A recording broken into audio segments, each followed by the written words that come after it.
San Diego, it's time to fire it up. From the beaches to the ballparks, from the Gaslamp to North County, no one knows America's finest city like he does. You can't just punt on a Manny Machado prime year. He's a fourth-generation San Diegan, born and raised in the heart of this community.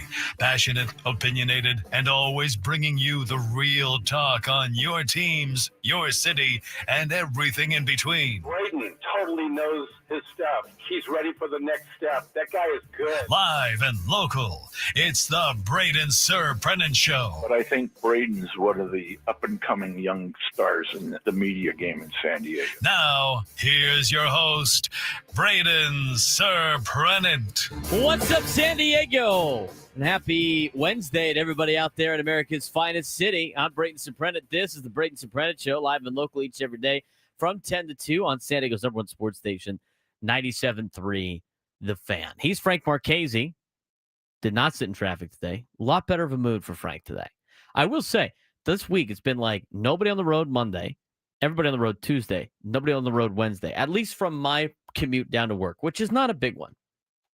It takes me about like 10 minutes to get to work. The best part is you're always against the normal flow of traffic when you're coming in, which actually that's really is annoying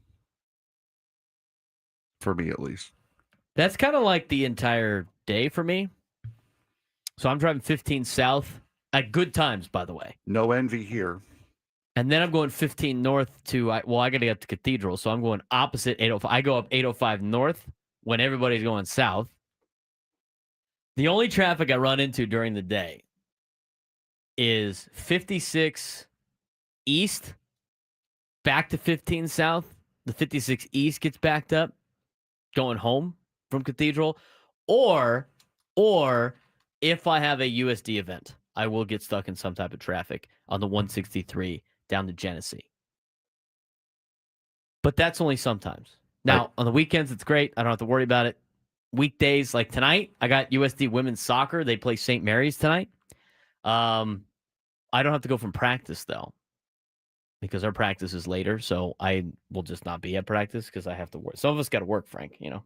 I don't have that notarized letter yet, so I can't hit you without getting in trouble, so I'm not going to do that. I said only punch me in the face if I miss work for a men's softball tournament. And I asked for it to be written, notarized. Yeah, this is working, and then this is like I'm missing practice to go to work at USD.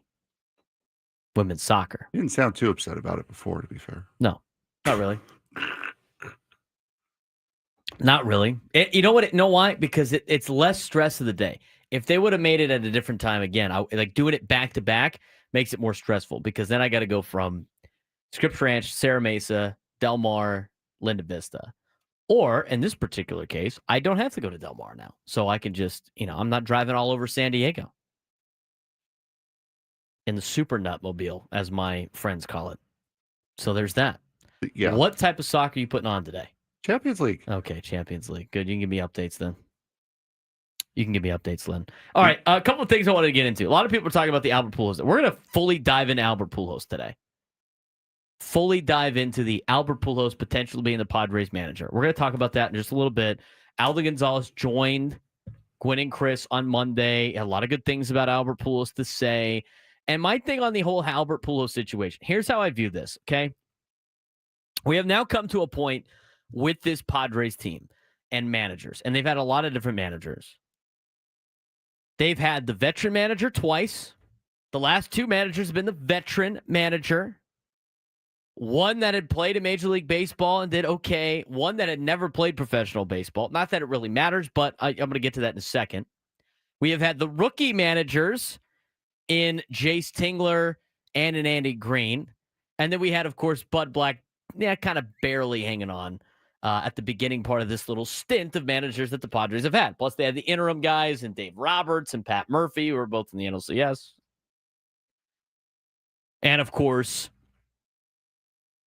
Rod Barajas, who's also an interim manager. Those are all the men that have been in charge of this Padres team at some point in time during the A.J. Preller stint. Here's what I think. Here's the thing I think brings to the table with Albert Pujols. And people were talking about his ego and stuff as a player. I mean, he's older now. I know he was been out of the league only 2 years. But I think there's something to be said about winning the respect of Manny Machado and Fernando Tatis Jr., where they can't pull anything of like, you've never done this before, or you don't know what it's like to be a player, or like, you know, you never have played at a high level like we have. I mean, they haven't accomplished anything that Albert Pujols has accomplished. Nothing. They haven't, nothing. There might be a couple of like individual season accolades, but like you look at Albert Pujols' resume, how is anybody in the clubhouse going to be like, you don't know what you're talking about? Or like, you don't know what it's like to be in the box there. You don't know what it's like to do this. I think it's only going to bring good conversation. And I think they probably have a good relationship as it is. I mean, Albert Pujols was here like a couple of years ago for his daughter's birthday because his daughter's favorite player is Manny Machado. Or was at the time. Who knows? They're kids. Kids change their opinion all the time. But you look at Albert Pujols, right? He won a Rookie of the Year in his first year. He's a 3-time MVP, won the Gold Glove twice. He was the 3-time Major League Player of the Year, won the Roberto Clemente Award, 6-time Silver Slugger, 11-time All-Star, won a batting title, won the World Series twice, and was the NLCS MVP. He's got 703 home runs in the show, right? I mean, you've even heard Manny say that a couple of times, like, yeah, when you did hit 300 pumps in the show, let me know. The guy has doubled the amount. I know he's played a lot longer, but at the same time, Albert Pujols' resume is better than Manny Machado's and Fernando's at this point. So there's really nothing that could be said about Albert Pujols is going to be the big dog in that clubhouse. There's nobody that can outdo him in that clubhouse. Not one person. Not one. And to me, as Eric Grubner said in his interview with Bennett Woods, you got to be able to get some production out of the guys you currently have, and they have good players for slug, and they have good players that can put up power numbers, and that could go out there and contribute at a high level that you haven't seen the last couple of seasons. I think the only one that's going to be able to get those players to do that is a guy like Albert Pujols. Albert Pujols' career batting average is .296. His career batting average. 703 home runs. The guy knows how to hit. You don't think he's going to get people right in the clubhouse when it comes to hitting and offense?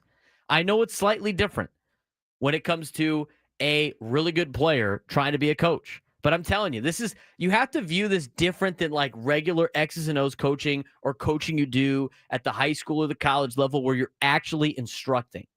At the Major League Baseball level, at the MLB level, there's not a lot of instructing going on. There's some, but most of the time it's managing personalities.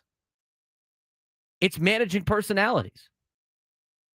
And that's what Albert Pujols is going to be tasked with doing, is managing the personalities of this team. Most notably, the two heavy hitters in Fernando and in Manny. Two guys that play for the Dominican Republic World Baseball Classic team who would probably, if Albert Pujols doesn't get hired as a manager, would be playing for Albert Pujols as the manager of the Dominican Republic.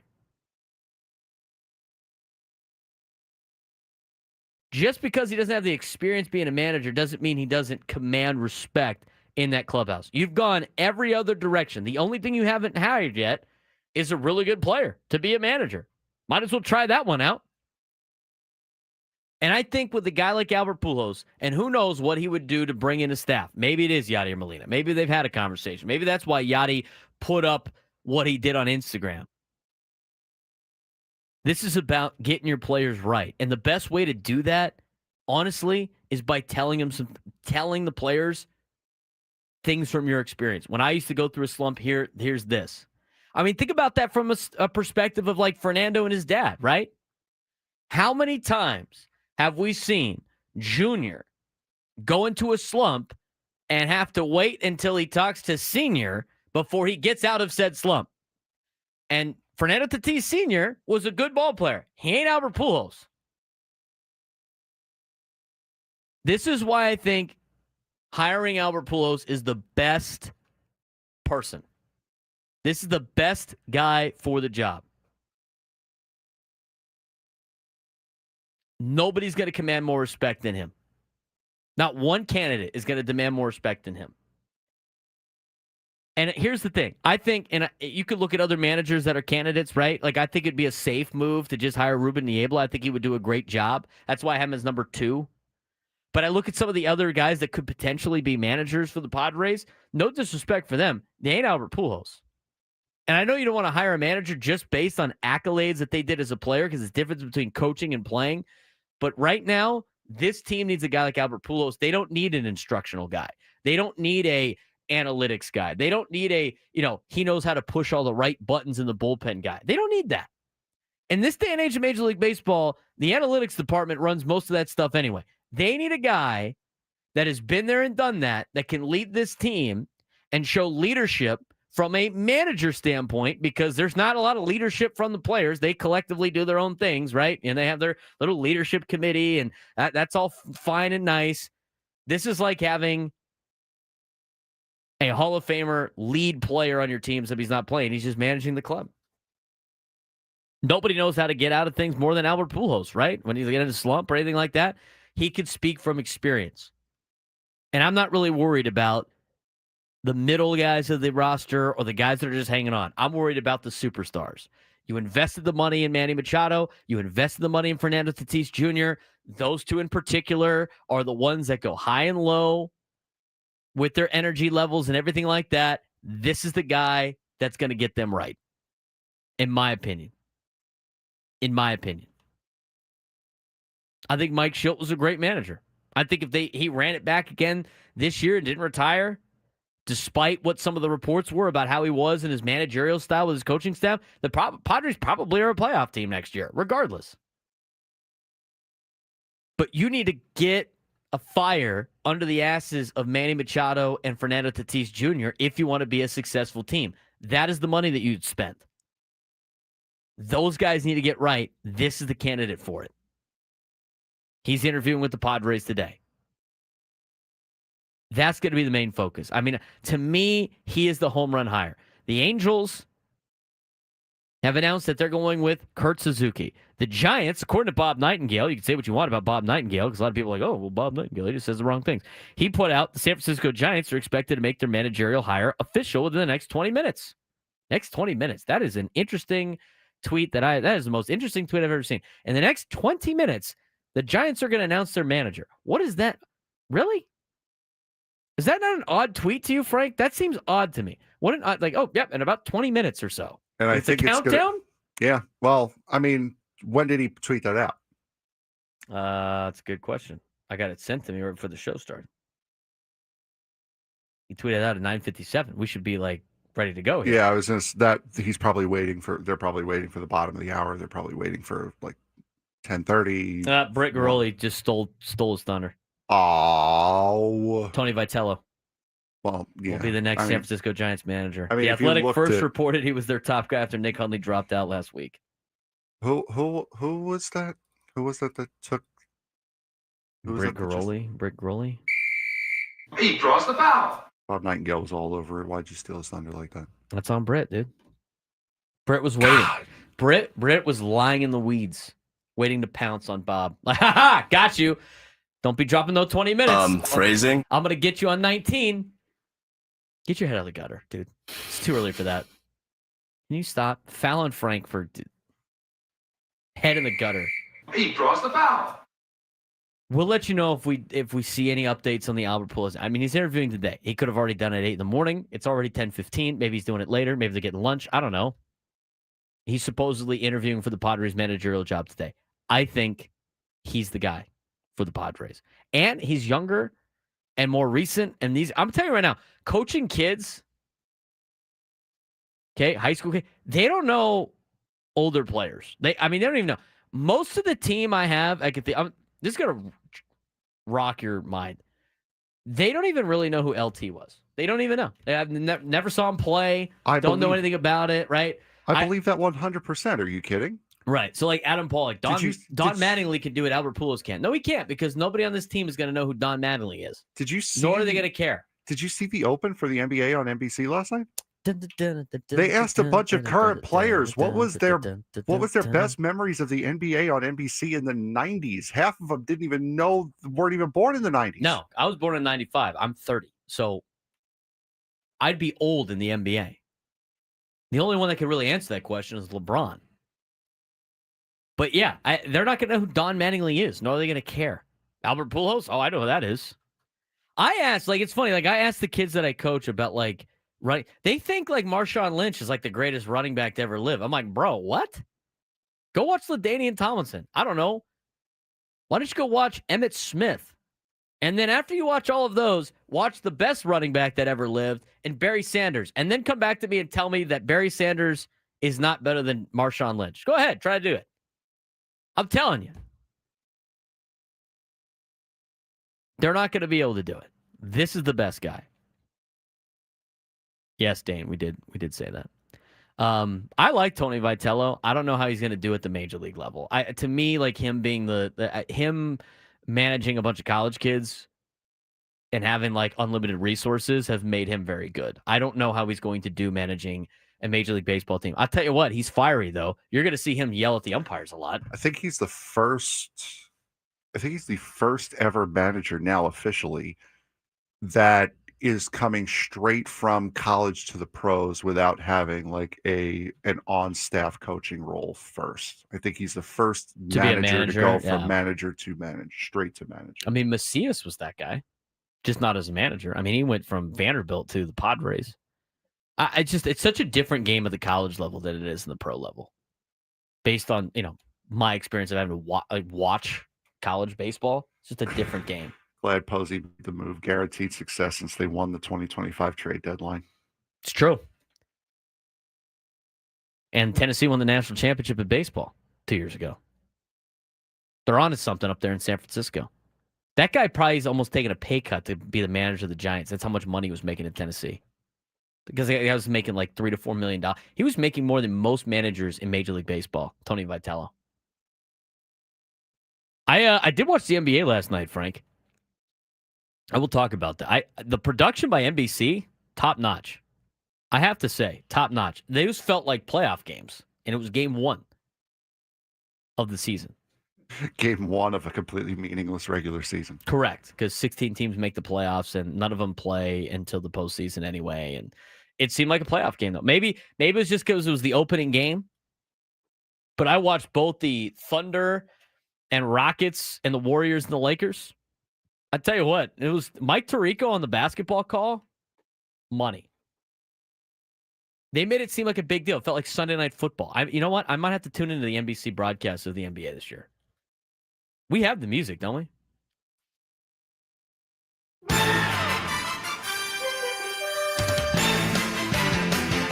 right, I'm fired up now. I didn't like the NBA, but this gets you going for a big game. Let me tell you. Yeah. NBA's back.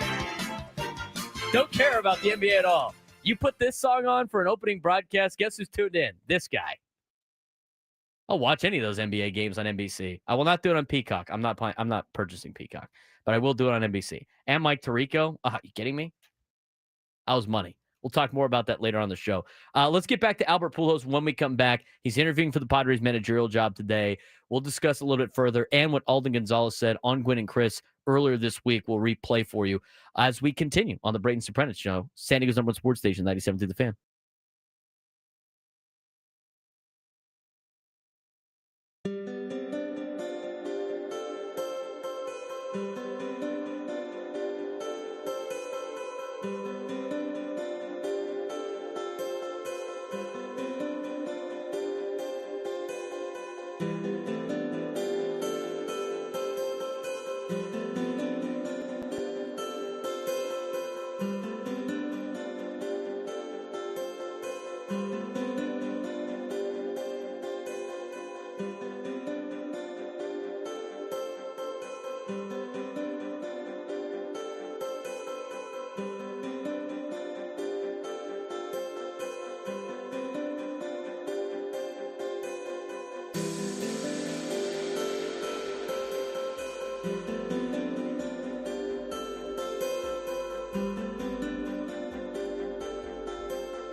All guests on 97 to the Fan join us via the David P. Shapiro fan hotline. David P. Shapiro, criminal defense attorneys helping good people regain control of their future when charged with a crime since 2010. And visit davidpshapirolaw.com.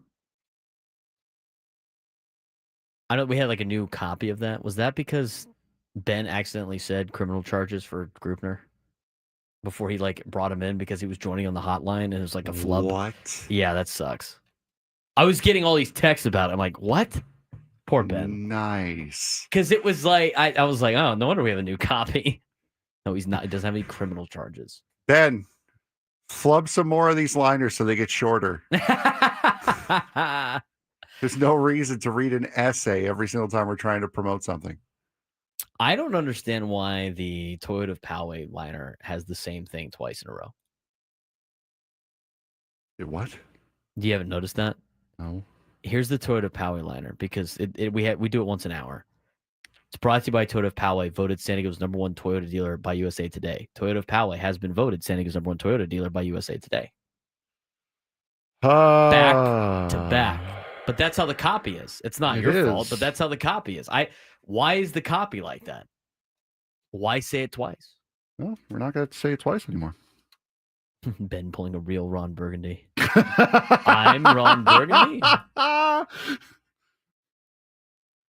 Nice. Brother went with the Ben Burgundy.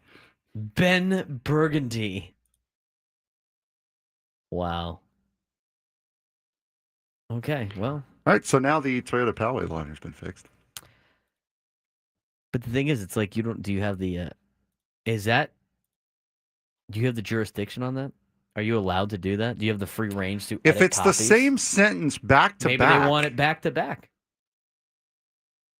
Anyone who I will wants to make read fun of them for it, but I don't know why it would be back to back. Yeah, we got it. You got voted #1 by USA Today. That's great. You Good know for what? Toyota of Poway. Why would you go to any other car dealership? I will do and beg for forgiveness instead of ask for permission. Feels good. Isn't that why you got talked to yesterday? Ooh. No.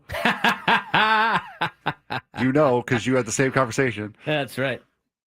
Mine was better though. Mine was better. I think there was some built-in New York Mets jersey wearing. Mom said mine was better. That's right.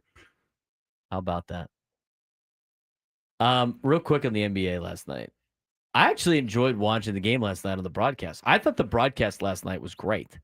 I thought LeBron's glasses were hilarious, by the way. I could not take him seriously with the glasses he was wearing last night. Did you watch any of the NBA on NBC? No, I did not. I would not. I wasn't going to watch. And then I was like, oh, wait, they got MJ on this thing? And the music's back?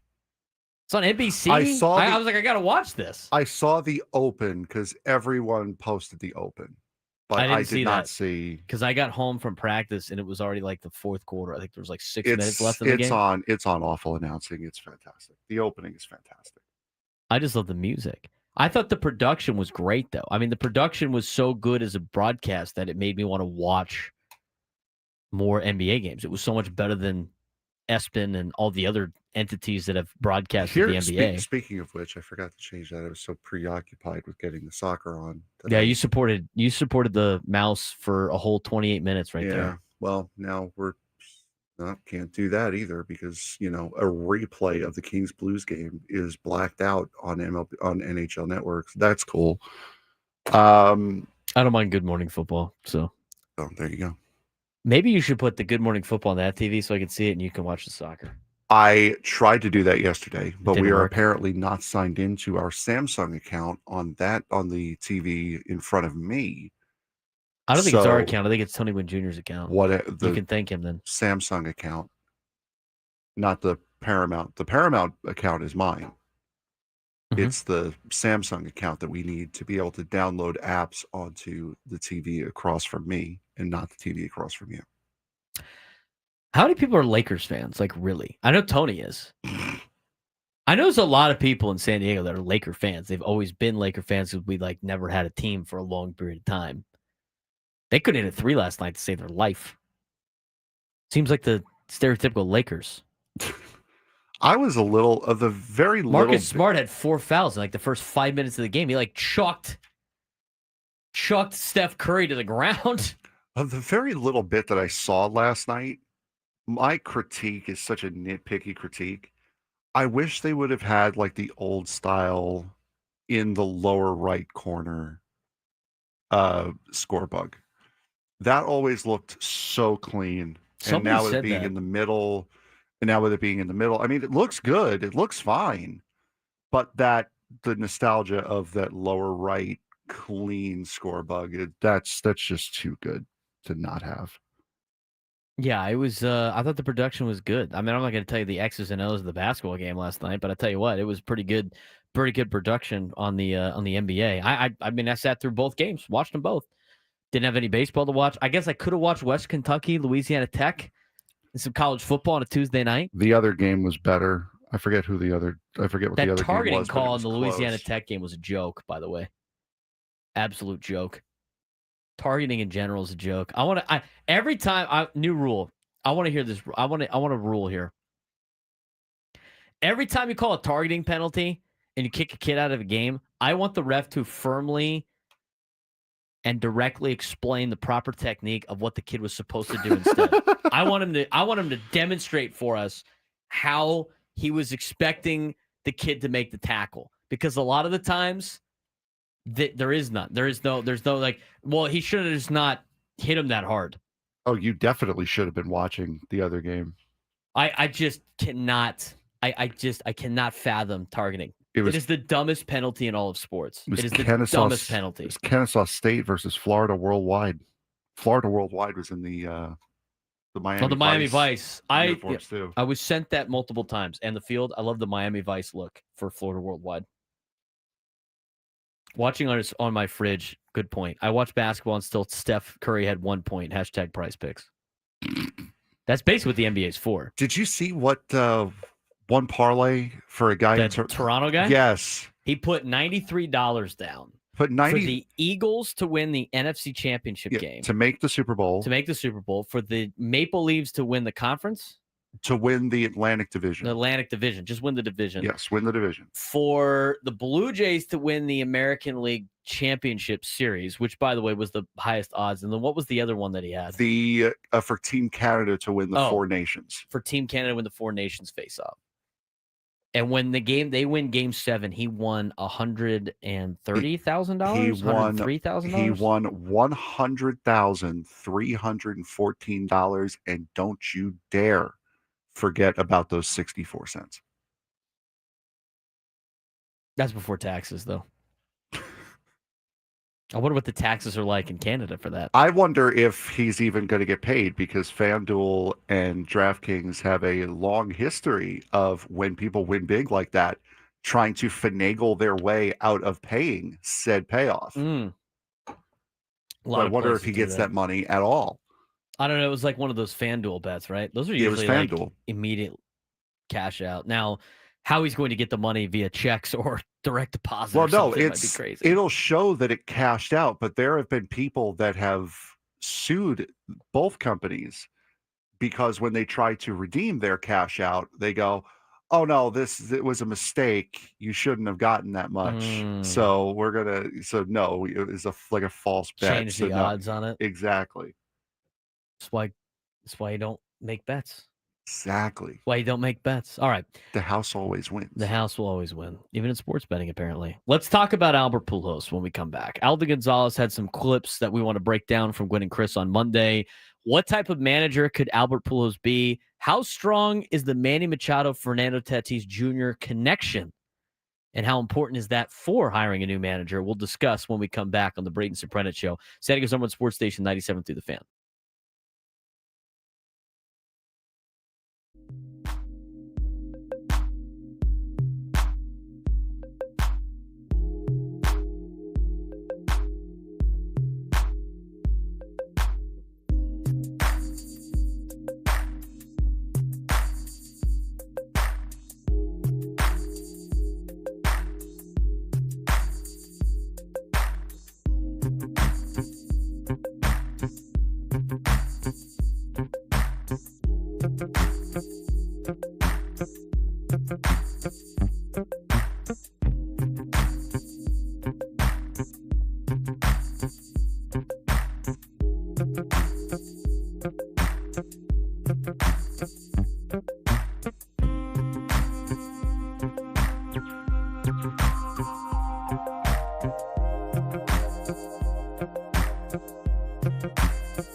Braden Surprenant show on San Diego Norwood Sports Station 97.3. The Fan taking up to 2 o'clock today, and Gwynn and Chris before the Matt Scraby show.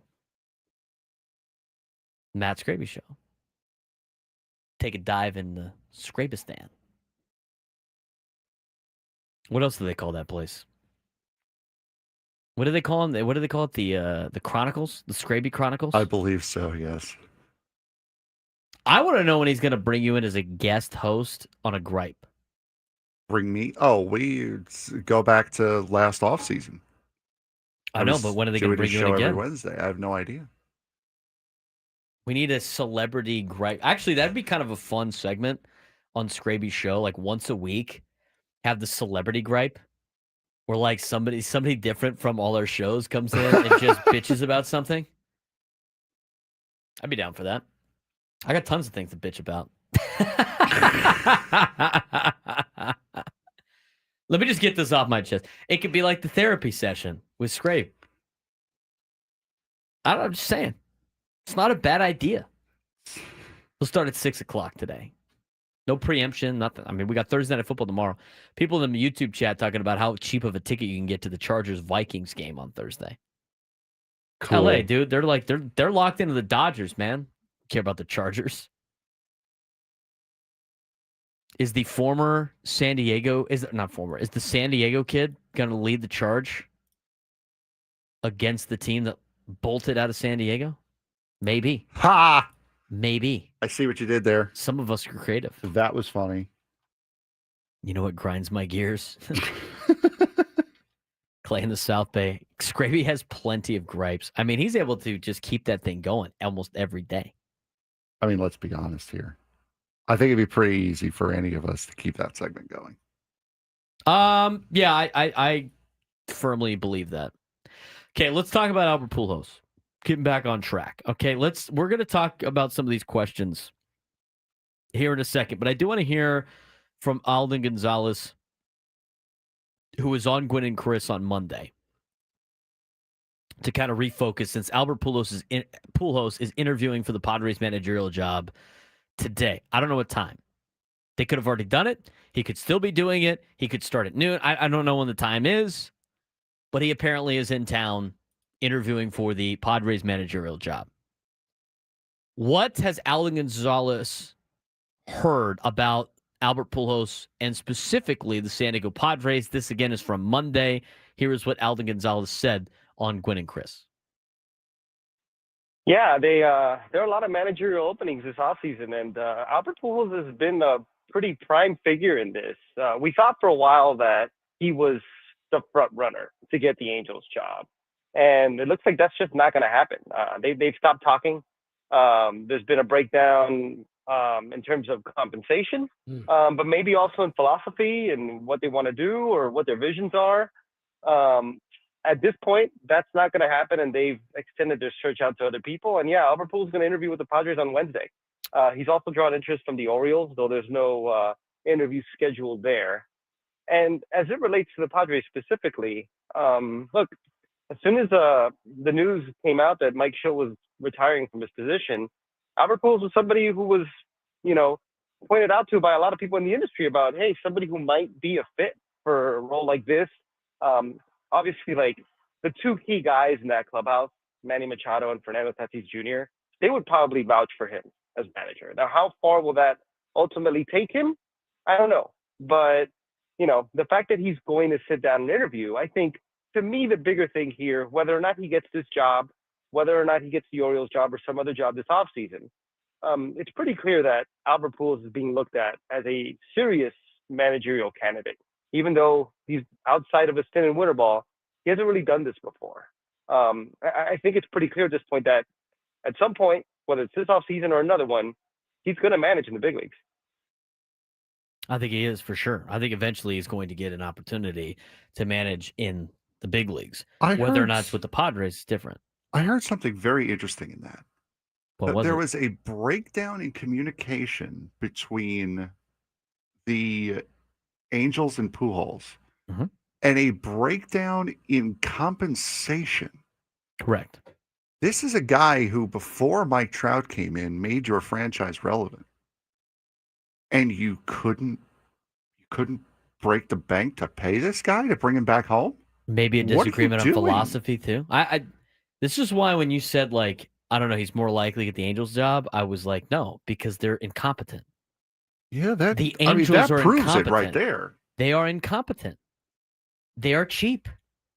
For an organization that has money and spends money on war, just gives it away. They get cheap. They let a nickel hold up a dollar up in Anaheim all the time. I mean, that's just embarrassing. If you were not willing to pay Albert Pujols, who put you back on the map as far as relevancy before Mike Trout got there. Well, let's give the Angels the benefit of the doubt here on one thing. That could happen with the Padres too. I mean, he might want a ton of money or something ridiculous, But- and it's just like, okay, well, this isn't going to work. But And they were again, already paying him. he's never played here though. You're not asking a former player to come in and do the job. So you're A saying former if for a future Hall of Famer come in and do the job. well, let's say in like 20, like Manny would never want to be a manager, but in 25 years, 30 years. If you're trying to nickel and dime Manny Machado, Yeah, but you don't know how much Pujols is asking for. Is my opinion? Is my point? Like you're just gonna give him whatever he wants just because he was a part of your organization? I mean, if he asked for I'd be a little bit ton, closer to his number than mine. yeah, but at the same time, like we just don't know. I mean, we could go through this entire process today with Albert Pujols, and then he's like, "I want $15 million a year," and the Padres will like kick rocks. Everyone will tell him to kick rocks at that point. Right, exactly. So you don't know how much he asked for. Now, if he asked for like $3 million and the Angels didn't want to budge on 2.75, yeah, I would agree with you. But I don't until you know the numbers. It's hard. That It's just hard sounds to say. off. That to me sounds problematic to me. But just knowing the Angels, it's probably something insignificant. Yeah. So yes, I do agree to a certain extent. To be fair though, until you get the details on how much he wanted and how much they were willing to offer, which you might never know, it's hard to just be like, I can't believe they didn't pay this guy. I mean, if it's a ridiculous amount of money, you could be like, okay, I understand why they wouldn't pay this guy. That news always has a funny sort of way of finding its way out. Though. Yeah. I mean, you'll see it. It's like, oh, once he gets hired, well, how much did they offer you in the Anaheim? They actually offered me less. What was his contract with the Angels? That was like a 10-year deal after he was done playing? I think so. He was done playing in 2022, so he's still under contract, right? Or he was, technically. I wonder if they thought, like, well, we're already paying you, so we're only going to give you like $1 million or something. I could totally see that being the case. Oh, boy. Like, with that contract, like, is that money guaranteed? Like, if the Padres hire Albert Pujols, do they have to buy him out of the contract from the Angels since he's technically under contract with the Halos? Like, I don't.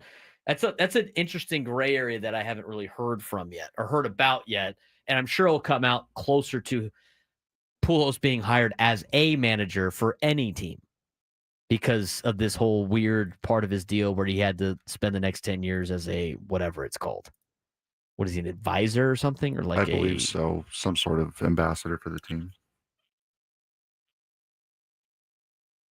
They had to ask the permission, right? Yeah, but like, I'm curious if there's a buyout to the contract. That's my question. I don't know if there is or not. There could be. I mean, the Padres might have to fork up money to the Angels for this to happen. So, or maybe so maybe that's the case. They have to do just some negotiation with the Halos. I'm sure that will end out. I'm sure that will be a smooth process with Artie Moreno up there. All right. Alden Gonzalez also talked about because here's a big question. When talking about Albert Pujols, and we won't have time to really dive into the questions that you put on the sheet. We'll get to that in the next segment. But a big question a lot of people have is like they don't want to see this team with a brand new manager again. I view this differently. Like Albert Pujols as a brand new manager to me is a lot different than Jace Tingler and Andy Green and guys that haven't had the resume that Albert Pujols has had at the major league level. I think there's a respect thing there. So a lot of people that might be on the fence of like, we can't let this team be managed by a first-time manager. Why has Albert Pujols been so coveted with no experience? Here's what Alden Gonzalez had to say.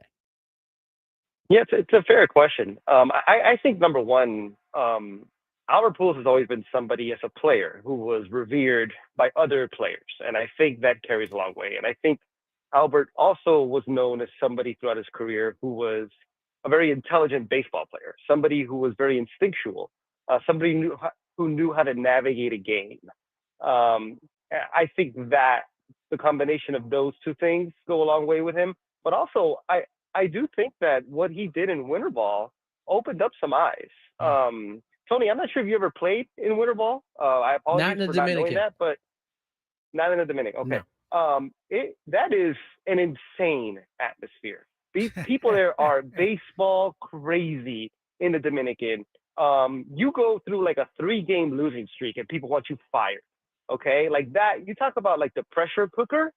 Winter ball in the Dominican Republic is it. And the fact that he navigated that and his team, the Leones, got off to a really bad start. And for him to eventually like win the championship, like I think that opened up a lot of eyes. He's already been named the manager for the Dominican Republic. And I think also too, like the name Albert Pujols carries a lot of weight. So if you're an owner no doubt. who wants to make a splash, create headlines, like, yeah, you hire Albert Pujols. So I think that's why he's where he's at right now. But yeah, you're right. It's been a super rapid ascent, much faster than I would have imagined, but it's here. I agree with that. A lot of it. I mean, I think you could take some of that with a grain of salt, but the passion down there, it's not like he's just, his managerial experience is managing a travel ball team. It's still professional baseball. It's still high stakes. It might not be as much money, but down there, it matters. And the fact that they started off really poorly and they roared back to win a potential championship is not something to scoff at or be elitist to, Frank. No, I don't think so either. And he said it right out of the gate that he's a guy that players all throughout the league respected him while he played. So there's no reason why that thought wouldn't carry to him being a manager. How long is this next clip? Minute 55. Oh, we're kind of close. We'll probably play that in the 11 o'clock hour. But to me, like after listening to a couple clips from Alden Gonzalez, I mean, again, it's more and more I'm on board with they need to hire this guy. I like him as a candidate more than a lot of other potential candidates out there. I think they could still, again, go with the safe bet of Ruben Niebla and not really change too much from an organization that has made the playoffs for the last 6 years. But to me, if you want to make a big difference, you want to make a splash, and you want to get the most out of your stars that you paid for, Albert Pujols is the right play. After all of this, who is your number one that you would like to see get hired as a Padres manager? Albert. Still Albert Pujols. Yeah, it is. But I just like I don't understand. I get the whole like inexperience thing that scares people because they're used to Jace Tingler and Andy Green. You have to view this as the apples and oranges situation of those guys were new managers and their coaches, but they had never achieved what Albert Pujols achieved at the highest level. I mean, sometimes like just playing in Major League Baseball is hard. I mean, it's hard to get like Major League Baseball players to be your manager, like former MLB guys. And a lot of the guys that do it are not guys that were like superstars because the superstar guys made a ton of money and just want to relax and live their life.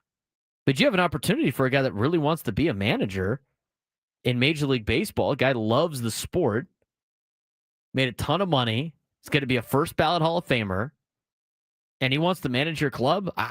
To me, it's yes. And also at the same time, if you look at all the jobs in baseball, if you offer that, you're going to get him. I bet you he's going to sign here to be a manager over Baltimore or anybody else, even for money. I mean, he doesn't need the money. Now, maybe he needs a little bit of compensation because he told the Angels that they were way off. But out of all the jobs that are available, and the Giants just hired Tony Vitello, so that one's off the board, the Padres have the best job available, and it's not even close. And so for me, I think it's a no-brainer to hire Albert Pujols. I think it's a no-brainer. And you know what? It either works or it doesn't. But I think from the main standpoint of things for this organization in the last handful of years, The reason why they haven't won a World Series has not been the manager. The players need to be able to step up. And to me, Albert Pujols is going to be the guy that's going to get the most out of the superstars. And right now, as an organization, you need to get the most out of what you paid for and in the superstars.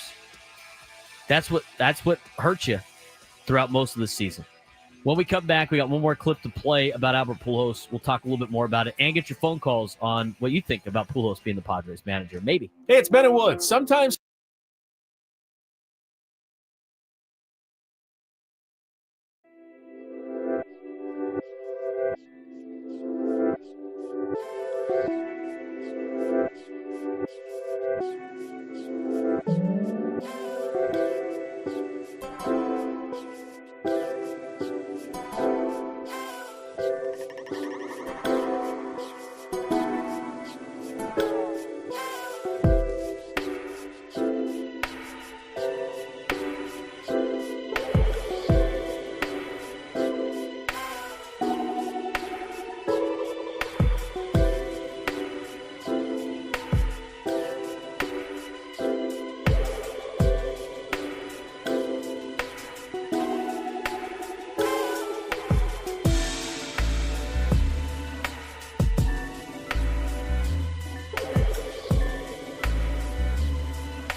All guests on 97 to the Fan. Join us via the David P. Shapiro Fan Hotline. David P. Shapiro, criminal defense attorneys, helping good people regain control of their future when charged with a crime since 2010. Visit davidpshapirolaw.com. Talking a lot about Albert Pujols today because he's interviewing for the Padres managerial job today. Don't know what time it was or if it's even happened yet, but today was the day that the Padres were interviewing Albert Pujols. We will try to keep you updated on what the interview process was like and any type of reports that we may get as it comes about. He's Frank Marchese. I'm Braden Surprenant. This is the Braden Surprenant Show, live and local each and every day on San Diego's #1 sports station, 97.3 The Fan. I think Albert Pujols is the right man for the job. I really do. I think a lot of things that managers do are overrated. I think the most important thing that you need to do as a manager in baseball is get your guys ready to play and managing personalities. To me, that is the most important thing. You could talk about the X's and O's. You could talk about managing a bullpen all you want. At the end of the day, you need your players to go out there and perform. Second-guess things when it doesn't happen. I think a lot of fear, obviously, of a first-time manager is like, is he going to be able to make that decision to bring Mason Miller in the 6th inning when the game is actually on the line then instead of saving him for the 9th inning that might never come? I mean, we'll see. I mean, if Jace Tingler was good at that, but like couldn't get the guys to play well, does it really matter? I mean, I'd rather have a manager that's going to get the players that you invested in playing at the best level that they possibly can. That is what this team needs. They've spent the money. We've talked about like where they need to improve in certain areas. A lot of the issues with the Padres could be solved with the players that they paid to play a lot better than they did last year. That's a very simple solution for them. They've spent the money. They need the players to play. I think a lot of fans agreed with that after the conclusion of the series in Chicago. So what do you got to do? You got to find somebody that can get them to do that. And so when they do that, it should be a very positive thing. And to me, Albert Pujols is the man that can potentially do that. 833-288-0973, 833-288-0973. Let's play the last clip from Alden Gonzalez because we ran out of time in the first hour. He joined Gwynn and Chris on Monday to talk about the Albert Pujols situation. And this is what he had to say about what Pujols may want as a manager. I don't know that. I wish I did. Yeah. I think Albert wants to win. I think that's first and foremost. Yeah, that might be the thing with the I- Angels, yeah. Well, absolutely. And I think, too, and this is not an Albert-specific thing, but this is like anybody who's going to be a first-time manager. There are a lot of times that your first situation could really set up what your managerial career can be. And if you go into a situation where you're not really set up for success, that could hinder you for the rest of your career. Like if it goes really poorly in a place, even if you are Albert Pujols, it's going to be hard for you to generate momentum again to get hired. So, and I think there was legitimate interest on the part of Albert Pujols to be the Angels manager. There was. I think also the fact that like his kids are in the Orange County area plays a part in it as well. But it's an organization that he knows. But I think having the infrastructure in place to succeed, having commitment from ownership that you're going to spend is definitely going to play a part.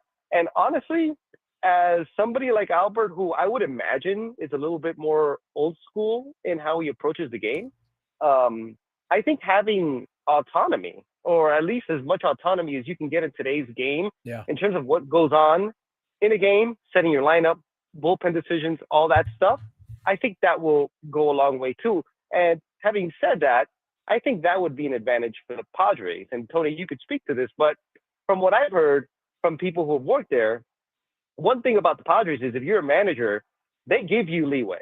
Like you manage a game the way you want to. You set your lineup, and correct me if I'm wrong, but that's been my understanding. Yeah. Like managers set the lineup, they make the bullpen decisions, and like that is definitely something that Albert would want. He wants to make those decisions, Frank. As I would as well if I were the manager. Otherwise, of a Major what's the League point Baseball of team. what's the point of you being Exactly that guy? Well, let's talk about that for a second. I mean, when you look at the potential of whatever, Albert Pujols being the manager, right? Albert Pujols being a first-time manager. What are you worried about? Can he manage the bullpen, right? Yeah. In that particular sense. You're looking at game management stuff. Game management stuff. For all the reasons that we pointed out, it makes Albert Pujols a great manager in terms of or could potentially be a great manager in getting the most out of his guys, especially the superstars, right? Being able to relate to them in a lot of different ways. I mean, think about that from a standpoint, Frank.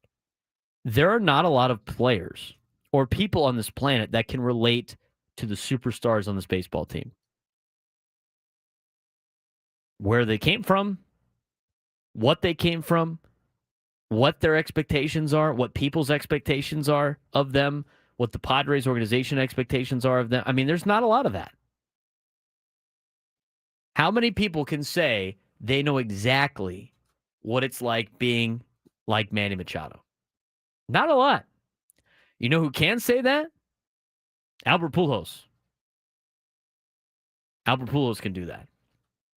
I think Albert Pujols has played in the game long enough where he can make a lineup. I think he's played in the game long enough where he can manage a bullpen. I mean, these are kind of risks that you could take, but there's no such thing as a perfect solution to this. To me, I think the best path forward is who is going to come in and is going to push Manny Machado and Fernando Tatis Jr. to the best that they can be. That, to me, is the guy that you have to hire. And then they'll help them with the managerial decisions. That's how I view this. That's how I view this candidacy. That's how I view this hiring process. That's the person, to me, that's going to take the Padres to the next level. It's going to take the Padres to the World Series. And it's going to take the Padres to a place that they have never been before and hopefully holding a World Series trophy. That, to me, is the most important. I'd love to see Yadier Molina as the bench coach. I'd love to see it. I don't know what Albert Pujols is going to do with his staff, but maybe he can rely a little bit on his staff to help him with some of those decisions. He could also be a guy that brings in a veteran manager to be his bench coach to help with some of that stuff. A guy that doesn't really want to be a manager anymore, take the responsibilities of that, but can also help Albert Pujols as he makes his way. I'm excited about this. I think this might be a good play for the Padres. Guys won 2 championships in the Dominican Winter League. How much do you value that? I think that's important, Frank. I think it's important to have some experience managing baseball in general. And we heard from Alden Gonzalez, that's a very difficult place to manage games. Yeah, he's won the Dominican Winter League. He's won the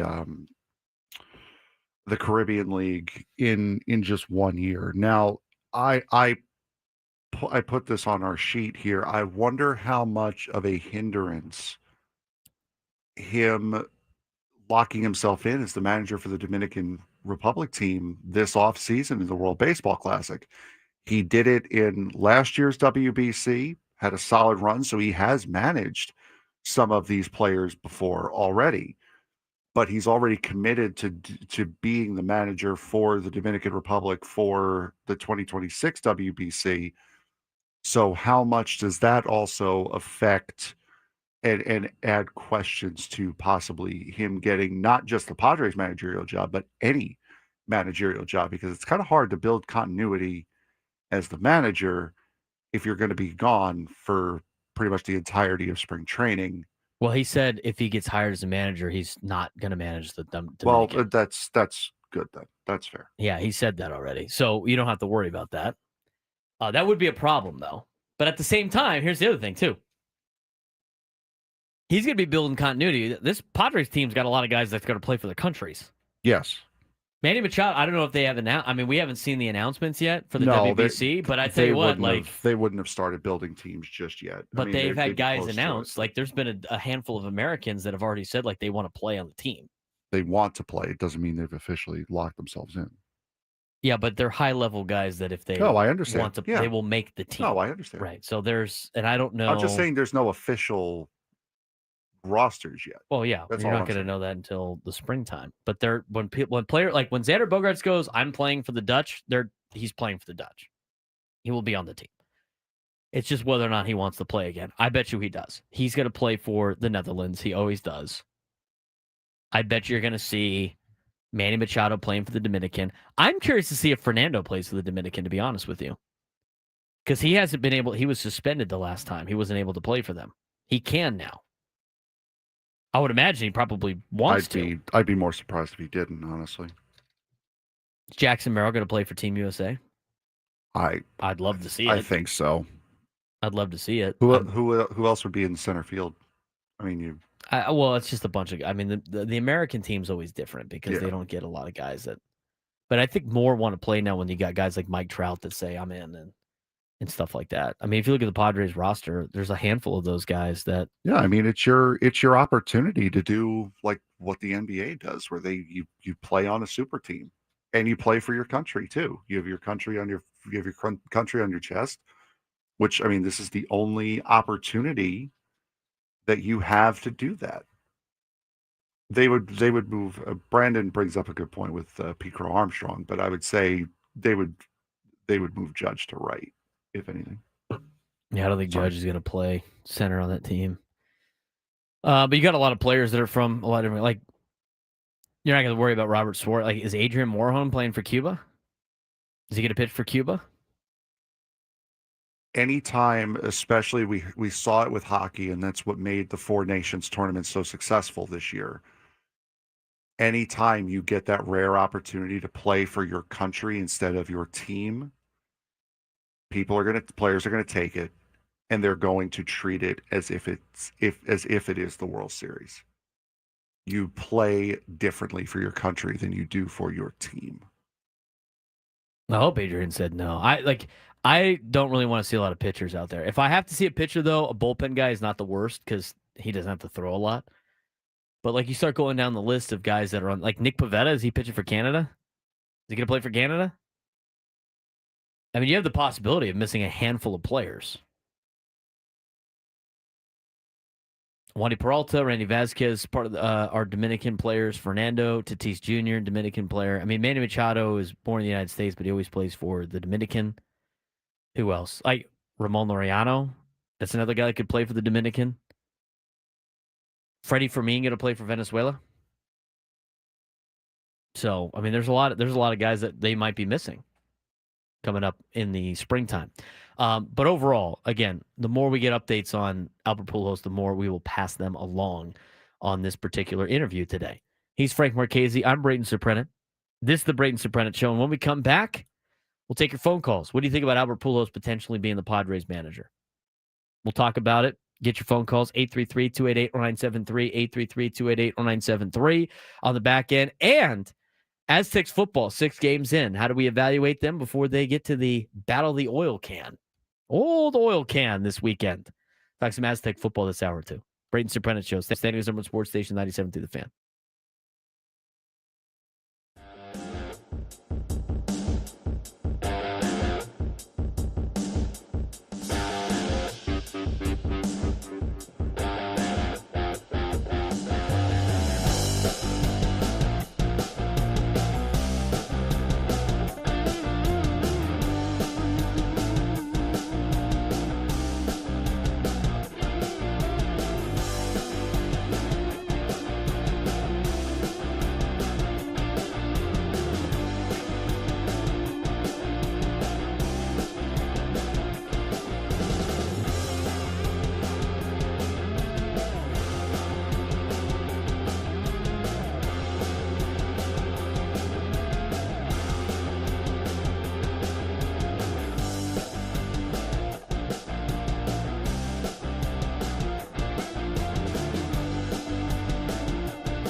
Can't count on much, but you can always count on Sundays with the NFL on CBS and Paramount Plus. Stream your local NFL game live every Sunday, all season long, starting at just $30 for your first year. That's like $250 a month.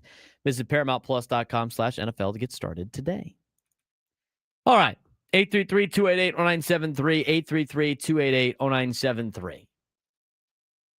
I saw everybody's favorite troll on Twitter. What was it? Dan Clark or something like that. Everybody hates him, right? Frank? So I've been told.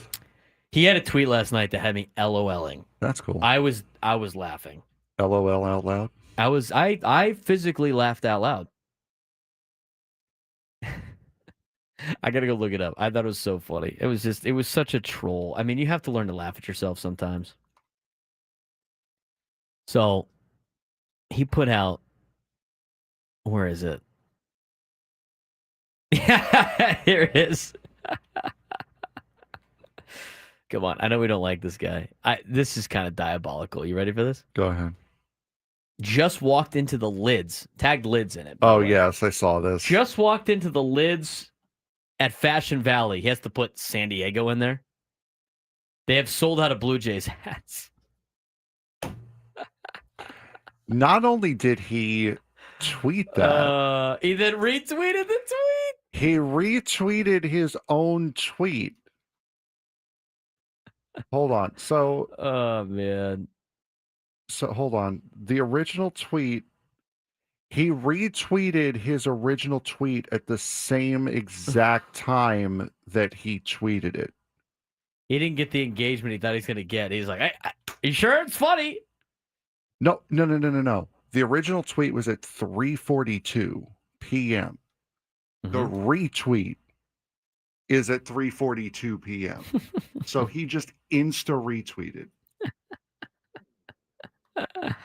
That is hilarious. So funny. There's no way anybody. I mean, if you can't be that petty about it.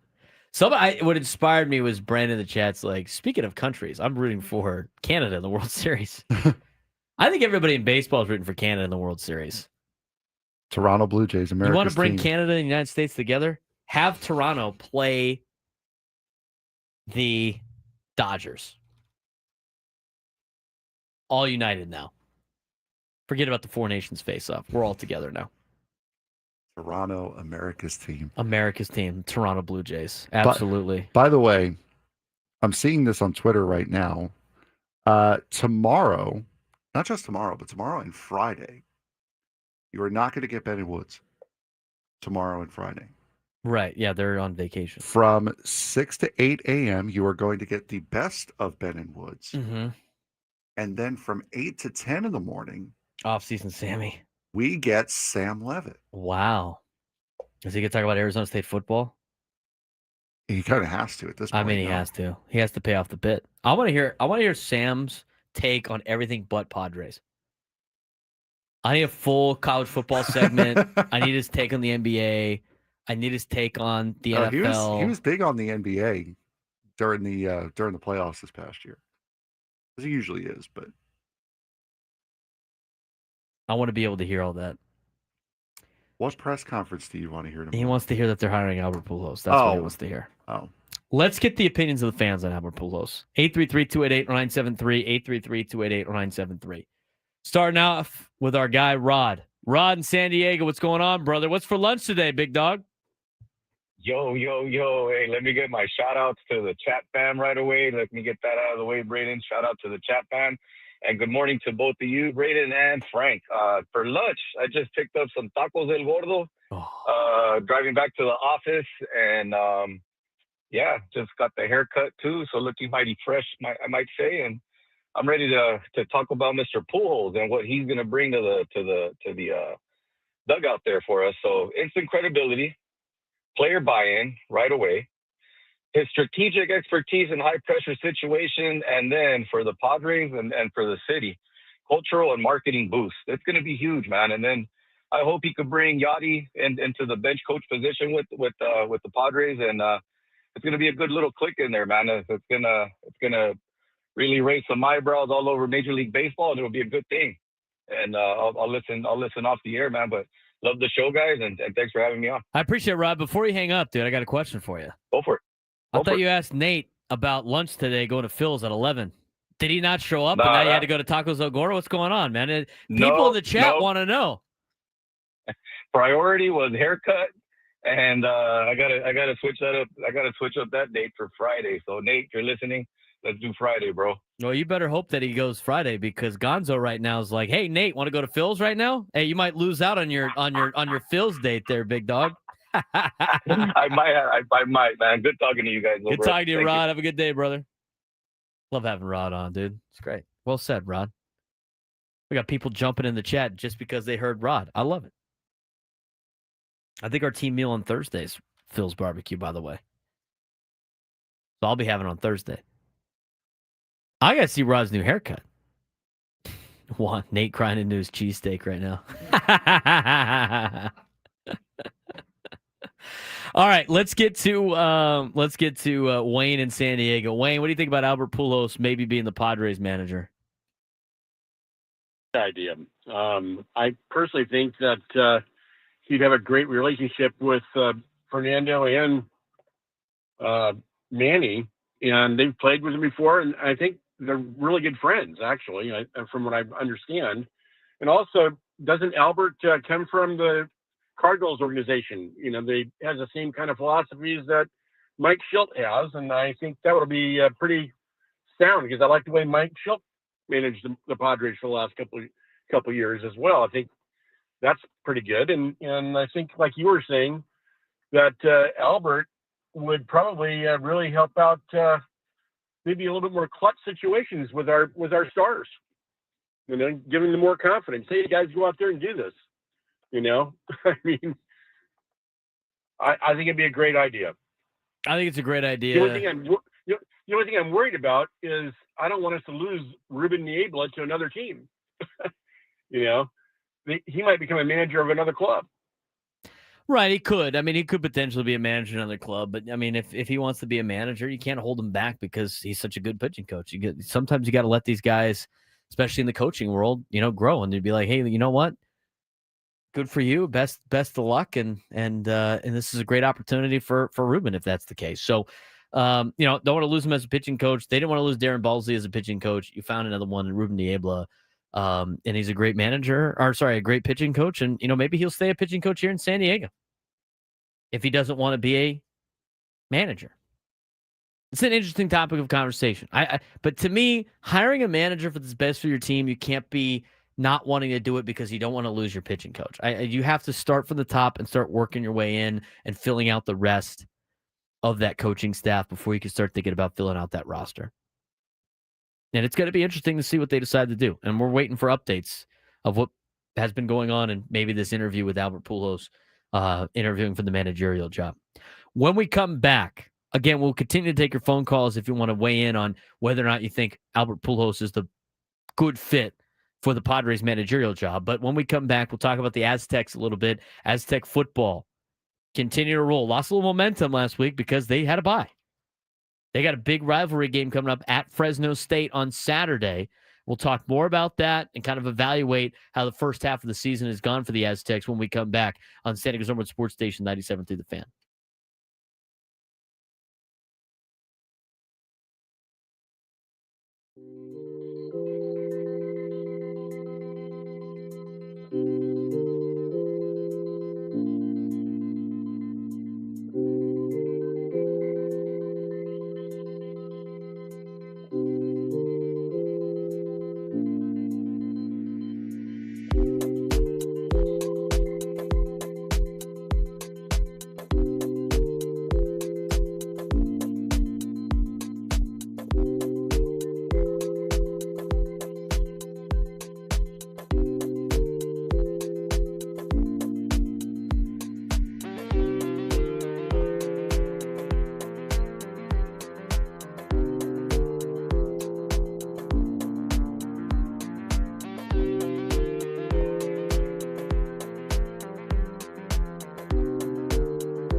This hour on 97 through the Fan is brought to you by Toyota Poway, voted San Diego's #1 Toyota dealer by USA Today, with APRs as low as 0% and tons of new Toyotas on the ground. No tricks, only treats during the Trucktober sales event happening now only at Toyota Poway or online at toyotapoway.com in the heart of San Diego.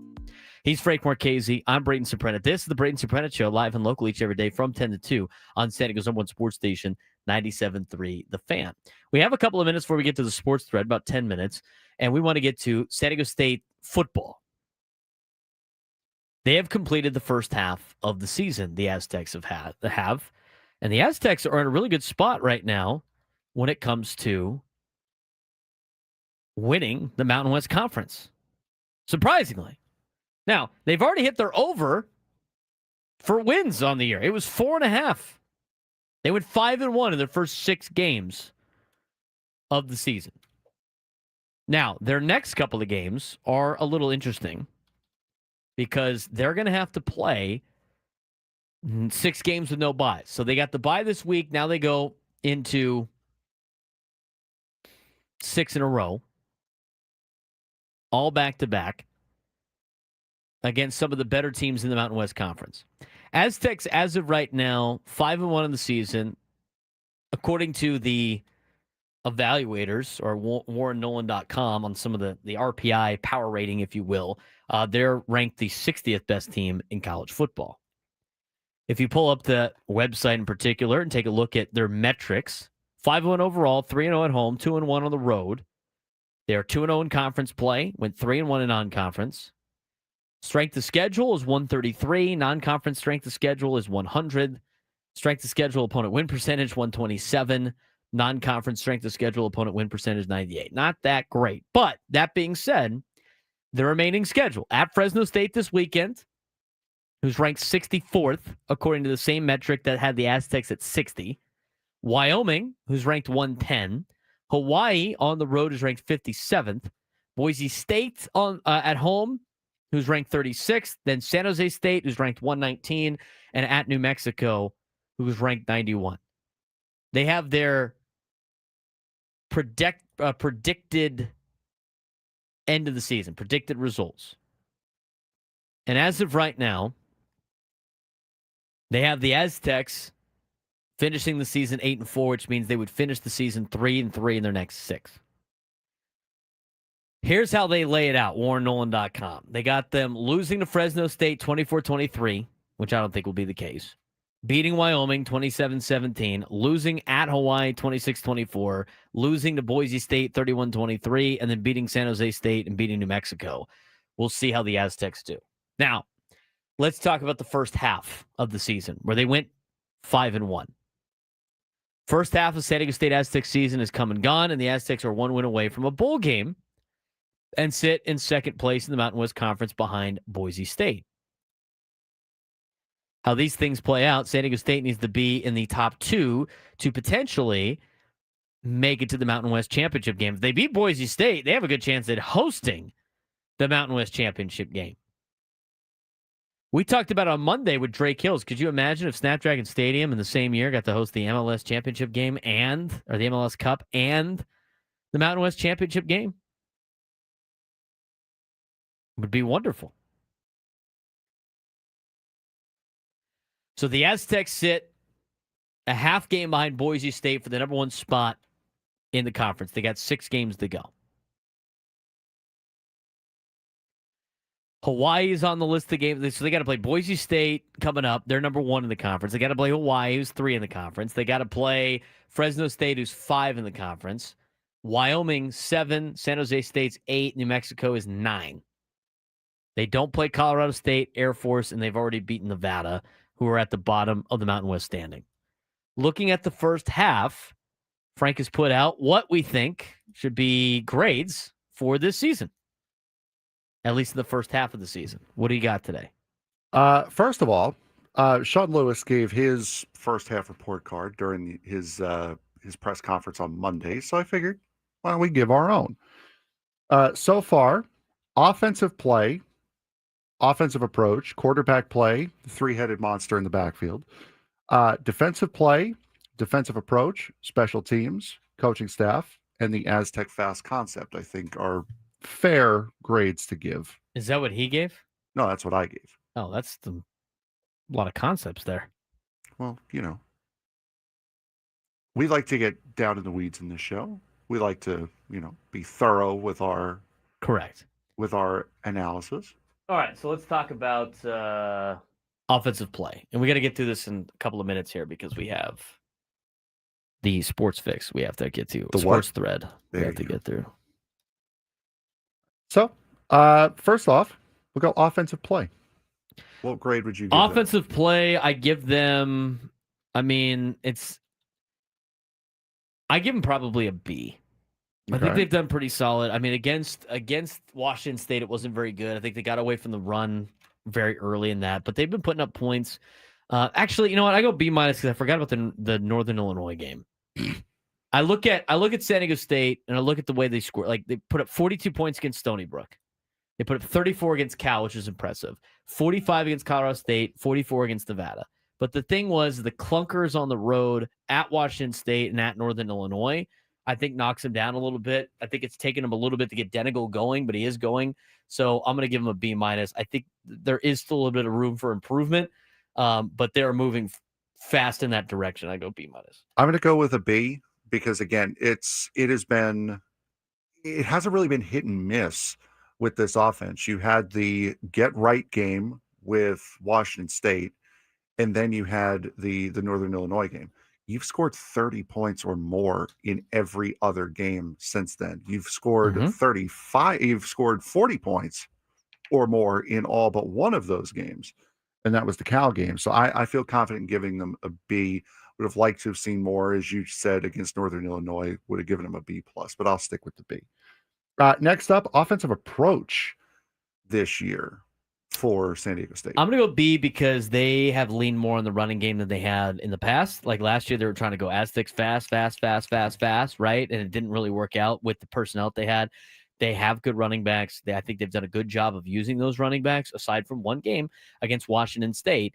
And so for that, I give them a B. But I think offensively, they are using what has, where they have success, what their personnel is. And I think they're doing a good job. I'm going to stick with a B as well on that. I would like to see them use the running backs a little bit more. One thing that I've been very, very impressed with as far as this offense is concerned is that Denegal has found Jordan Napier to be like a safety valve for him. You're 6 games into the year. Napier's had a 100+ receiving yard game in 4 of them, something that he had not had in his entire career up until this year. So I'll give it a B there as well. Quarterback play. I give Denegal a B. I think he started off slow, but as a reminder, he hadn't had a lot of game reps before this season. I mean, you had to kind of get him into this is how you play D1 college football, right? So I think he has been improving as the season goes on. At the beginning of the season, it was like a C-, and now I think he's worked his way up to a B, and I think he can continue to improve here in the next 6 games of the season. I'd go B. I'm going to go with a B+ because he's not getting many opportunities to throw, but what he's completing. He's getting big yardage plays, and he's not turning the ball over. He's not throwing interceptions. I believe he only has 1 this year, but routinely when you look at the box score, you're seeing him. He's like 17 for 20, 16 for 19. He's completing what he is throwing, and using his legs a little bit more, I think would be a little bit better for him. Your 3-headed monster in the backfield. I give him an A. I think they're doing a great job relying on the run. I think Lucky Sutton's doing a great job running the football. Byron Cardwell's doing a good job running the football. Christian Washington, I think all 3 of them play off of each other. All 3 of them are different style of running backs where they can pound the ball. They can mix up the speed. They got an overall back too. I mean, I think collectively the big reason why this team offensively has scored a lot of points is the fact that they can rely on their run game and they play good defense. We're going to talk about the defense in another segment because we got to get to the sports thread. But San Diego State runs the football and plays good defense. You know what good teams do, Frank? Run the ball and play good defense. Run the football and play good defense. That's why San Diego State's 5-1 is for all those things. Running the ball with the three-headed monster, I give them an A. I'm going to give them an A as well. You can only be as successful as how many times you get called on. And when these running backs do get the call, they are nailing it every single time. Sutton's got 6 touchdowns this year, which is already a career high for him in a season. Cardwell has been good. You get multiple different looks out of the backfield as far as this running back core is concerned. So yeah, I would say easy A as far as the running backs are concerned. We got to get to the sports stuff, but I do want to mention about their defenses. I kind of scroll through like points allowed. The Aztecs this year have allowed 73 points total, which is absurd. That is an absurd amount. Now, a couple shutouts Absurdly definitely low. help with that. There are only in all of Division I football, there are only 2 teams that have allowed less points than San Diego State has. Only 2. Oklahoma, who's allowed 66 points on the season, and Ohio State, who's allowed 41 points on the season. Aztecs are third on that list, allowing 73 points this year, and right behind them are the Texas Longhorns, who have allowed 79. Texas has played an extra game, so take that for what it's worth. But that being said, the Aztecs have done a great job in playing defense, and they're doing a good job running the football. We'll talk about the defense later on in the show, the defensive approach, the special teams, how the coaching staff has done as we evaluate the Aztecs' first half grades. We will also hear from Sean Lewis, who spoke to the media yesterday, later on in the show as well. But it's time to get to today's sports thread. You know that group chat? The one that's always blowing up with the biggest sports takes, debates, and breaking news? You got barbecue back there, and you didn't invite me? Yeah, we've got that too. Welcome to the Sports Thread, where we break down the top 5 stories in sports, just like you would with your crew. Oh, no! Disaster! What a bad idea! No filters, no silence, just real talk. Brought to you by QC Kinetics. Stop sitting on the sidelines. QC Kinetics gets you back in the game without surgery. To learn how, visit QCkinetics.com. All right, Frank, what do we got going on today? I think we have a decent sports thread today, despite the 2 seconds of prep I did for this because I didn't do it last night. Number 1. We'll start off, of course, with the news that broke earlier today, and that is that Tony Vitello is going to be the new manager for the San Francisco Giants. This deal coming with the following days of negotiations, in which Vitello considered staying at Tennessee, where he won the Men's College World Series in 2024. A deal is on the verge of being finalized between the two sides. It already has been. He will replace Bob Melvin, who was fired on the 29th of September, following an 81 season, the Giants' 4th consecutive year without a playoff berth. Solid hire by the San Francisco Giants for a guy who has never coached at the professional level before. I think it is a take a big chance hire. I think this is a boomer bust hire for the Giants. I think it takes a lot of gall to be able to make a move like this. Buster Posey's doing that sort of thing. I mean, they made the big move to get Rafael Devers. Now they're making a interesting move, high risk move, high reward move, and getting Tony Vitello. So, you know what? I think it's a decent move for the Giants, but we'll see. That there's a lot of risk involved. It's not a safe move. And I'm curious to see how Vitello does as the manager of the Giants, because I've watched him now with the Tennessee Volunteers. He's done a great job at Tennessee and at the college level, and does a great job evaluating players. I mean, a lot of the players that he's got signed to go to Tennessee are a lot of players getting drafted in the first round, either players that played for him or prospects coming up. So the evaluation of talent for them is good. We'll see what he does as a manager at the professional level. It is a bold move for the Giants. It absolutely is. Number 2. The NFL is not considering dropping Bad Bunny as its Super Bowl halftime headline performer. Commissioner Roger Goodell said earlier today, reaffirming his decision to put the Grammy-winning Puerto Rican artist on the league's biggest stage, which led to criticism from the president and some of his supporters. Goodell addressed the Bad Bunny controversy at his news conference following the NFL's fall meetings. It is the first time he has commented on the move announced late last month that garnered worldwide attention, including an increase in streams of Bad Bunny's music, along with an increase of backlash. Good on the NFL for sticking to their guns. Why would they change it? I mean, they made their decision. Who cares? Exactly. I don't care. I hate how everything turns into like this political fight now of I got to root for my team, and so my team said this, so I'm going to say everything that they do, or that's against my team, so I'm gonna stick it to the other team by downloading his music.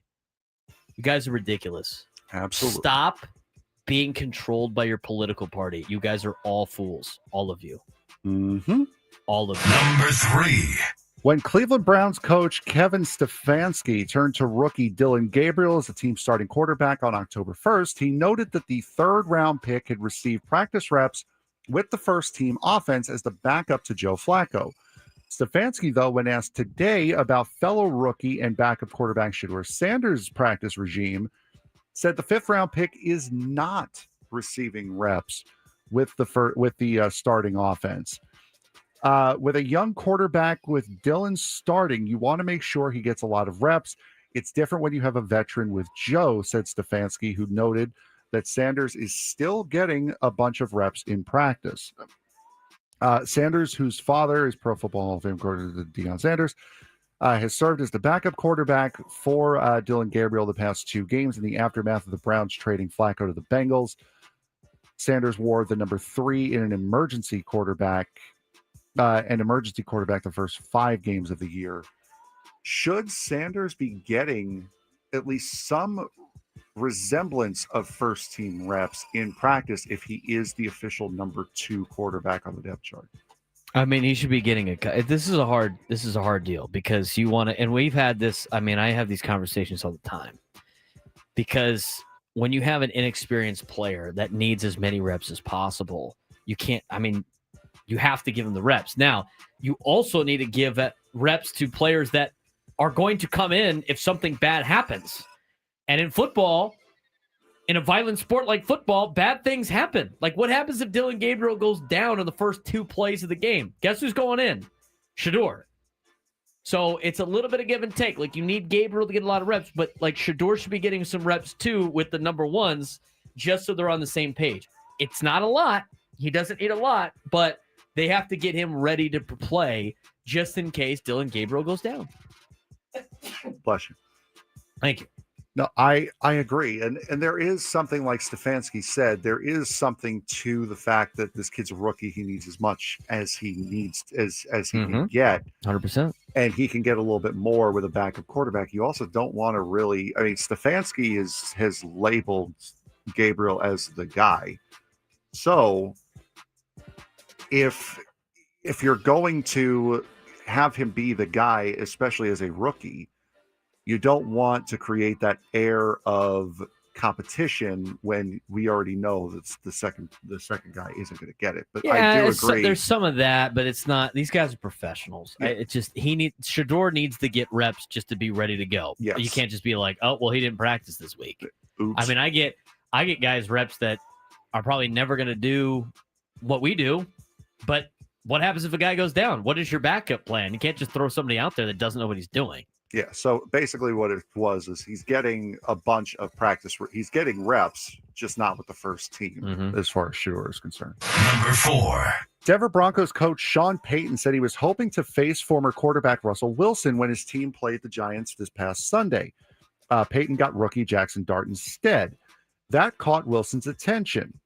Wilson wrote on X, followed by some laughing emojis and the hashtag, quote, "Let's ride." Stop that, please.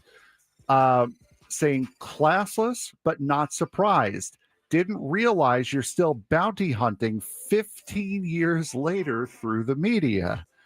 Wilson was responding to comments by Payton after Sunday's game, which the Broncos won 33-32. I heard his comments. Yeah. That's just an insane clapback from Russell Wilson. For like something that wasn't even that big of a deal. Yes. I was listening to the Sean Payton press conference. It's like, this is the context. I'm like, well, I think everybody knows that Jackson Dart is better than Russell Wilson. And if you're the Broncos, you would much rather face Russell Wilson who is not a great quarterback anymore, who maybe was never a great quarterback, had a great defense behind him, who has turned himself into a clown and being focused on just the dumbest things, and he's irrelevant now. And so he had to, like, clap back. That was a psychotic clapback. What's his girl's name? Sierra? God knows. I don't know. But somebody in the comments said, like, she definitely tweeted that for him. Russell Wilson is just a clown, dude. Local story that I want to get to. I just want to ask some questions about it. We'll talk about that when we come back and get you some NFL overreactions.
it up. From the beaches to the ballparks, from the Gaslamp to North County, no one knows America's finest city like he does. You can't just punt on a Manny Machado prime year. He's a fourth-generation San Diegan, born and raised in the heart of this community. Passionate, opinionated, and always bringing you the real talk on your teams, your city, and everything in between. Braden totally knows his stuff. He's ready for the next step. That guy is good. Live and local, it's the Braden Surprenant Show. But I think Braden's one of the up-and-coming young stars in the media game in San Diego. Now, here's your host, Braden Surprenant. Welcome back to the Braden Surprenant Show, live and local each every day from 10 to 2 on San Diego's number one sports station, 97.3 The Fan. I do want to get to some NFL overreactions. We're going to hear from Sean Lewis later on in the show as well. A couple of different things in college football I want to talk about. Plus, we're going to evaluate the first half of the Aztec season from a defensive standpoint and special teams. Adam Paul put in the chat, and I got a lot of questions about this. I don't understand what's going on. But Adam Paul in the chat puts Chris Hauser out at Mission Hills is a big local story. Chris Hauser is a longtime head football coach at Mission Hills. He's one of the most successful football coaches in the CIF San Diego section, and he stepped down yesterday at Mission Hills High School. I'm getting this from a report from John Maffey. Now, what I know on the rumor mill and what I hear around is not what I'm going to say because it's not proven factual. And I don't know. Then we're going to get things right. So this is coming from what John Maffey is reporting in the San Diego Union Tribune. Chris Hauser, one of the most successful football coaches in the CIF San Diego section, has stepped down at Mission Hills High School. In the meantime, this happened like months ago and haven't heard really much about it. But Hauser and two assistant coaches were placed on paid leave by the San Marcos School District last month, following what is believed to be, quote, an on-campus incident. An on-campus incident that was being investigated by the Sheriff Department of San Diego County. Remember that? Remember that happened like a couple months ago? What happened to that? I know nothing about that. It's an ongoing investigation, obviously, so can't really comment further. But all we know is the Sheriff Department was involved. So he gets put on paid leave with two other coaches. And then yesterday, oddly enough, he decides to resign as the head football coach. In a letter posted online, Hauser wrote that, quote, family and health circumstances were the reasons behind his departure. It's a little odd. This is what he said. It's been a good run. I'm proud of our programs and players' achievements through 20 plus years leading it, but family/health circumstances signal that it's time for me to step down from my head coach and teaching responsibilities to attend to those priorities preceding my retiring from the district at the end of the school year. My family and I appreciate all of your support, encouragement, and respecting our privacy. We wish all of Mission Hills High School Grizzlies and the program continuing success. Just decided to retire now?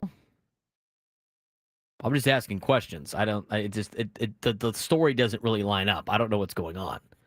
And maybe we'll get more reports about it. John Maffey tried to call Coach Hauser, and Hauser did not immediately return a call seeking further comment. Hauser is the only football coach in Mission Hills history, joining the school in 2004 after a successful 4-year run at Vista, where he led his alma mater to the San Diego Section Division I championship. Hauser led Mission Hills to the San Diego Section Open Division Championship in 2013, where the Grizzlies defeated Oceanside, the first ever Open Division Championship. Mission Hills lost to Helix in the 2017 Open Division Championship game and fell the Division I title game in 2012, 2022, and 2023, and the Division II title game in 2007 and 2010. Hauser leaves with a record of 176, 74, and 2 at Mission Hills, a winning mark of 70.4%. He went 34 and 15 at Vista. The Grizzlies were 4-0 under Hauser this season before he was placed on paid leave. Offensive coordinator DJ Zapata was named the interim coach and has since led the team to a 3-1 record. Mission Hills is ranked number 3 in the county and number 13 in the state by Max Preps heading into Friday's game against Rancho Bernardo. The 210 career wins put Hauser at number 11 all-time in San Diego history, just 2 behind number 10 Jim Arnies of Helix and 4 behind former Torrey Pines and San Diego coach Ed Burke. Herb Meyer is the winningest head coach in San Diego section history. He had 339 career wins in 45 years at El Camino and Oceanside. There is currently no word on the status of Thomas Altieri and Edward Nichols, the 2 Mission Hills assistants who were placed on paid leave alongside Hauser.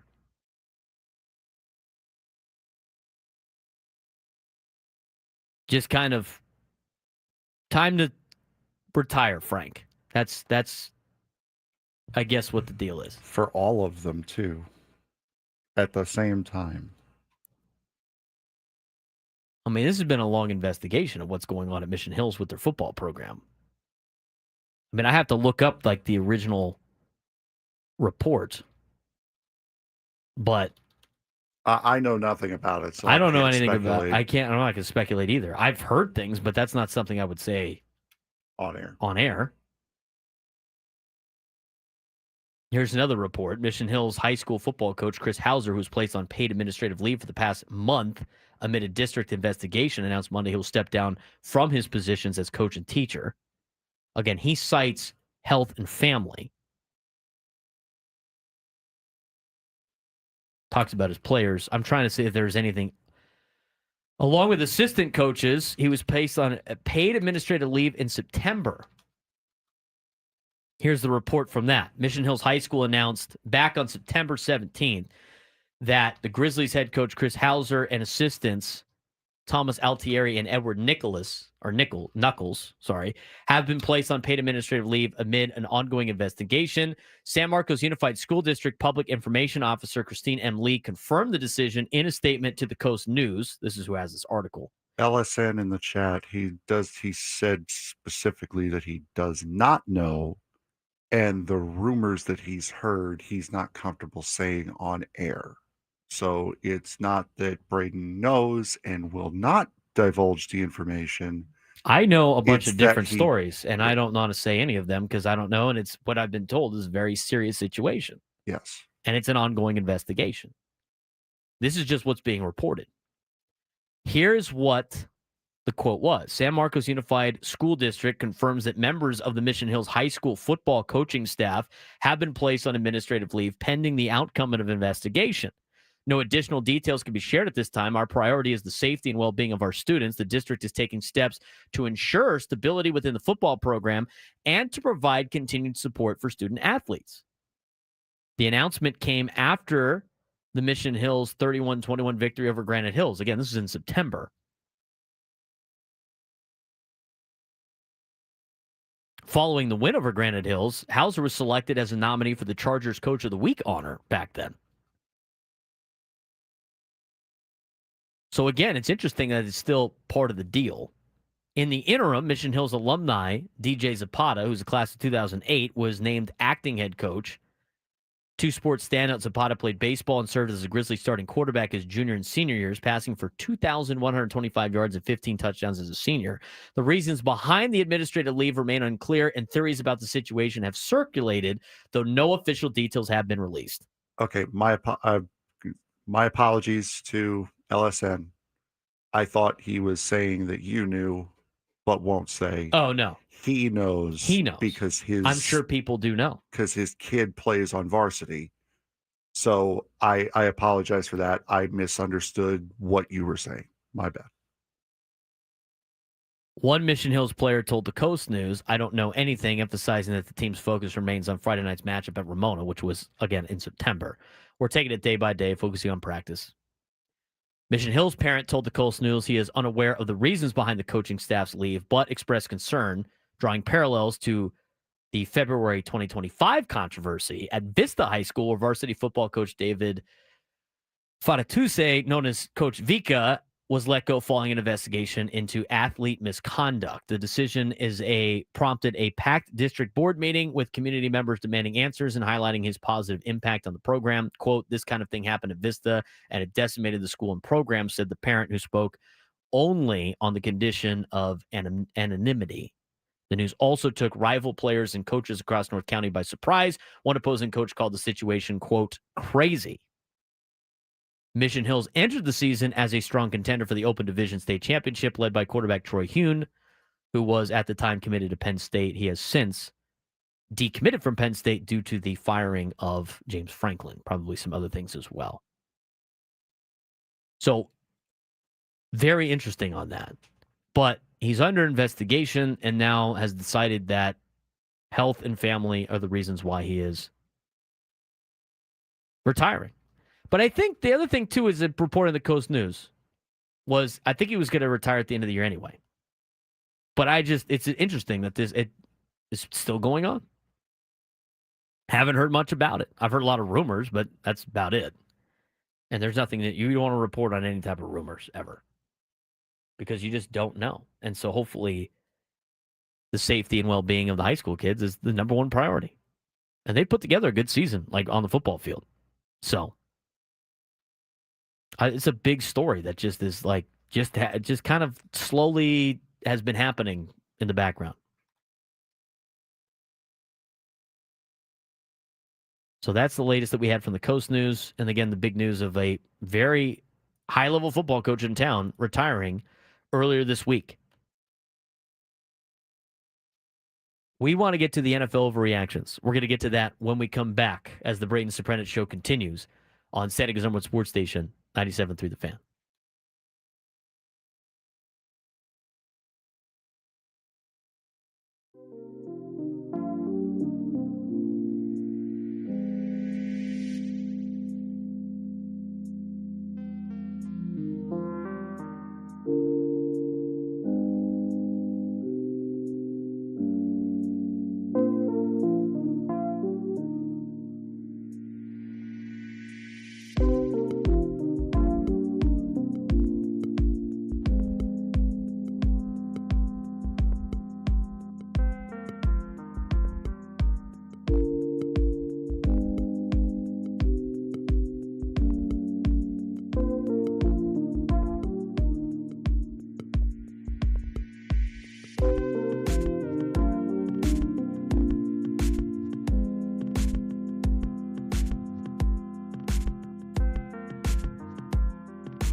All guests on 97 through the Fan join us via the David P. Shapiro Fan Hotline. David P. Shapiro criminal defense attorneys helping good people regain control of their future when charged with a crime since 2010. Visit davidpshapirolaw.com.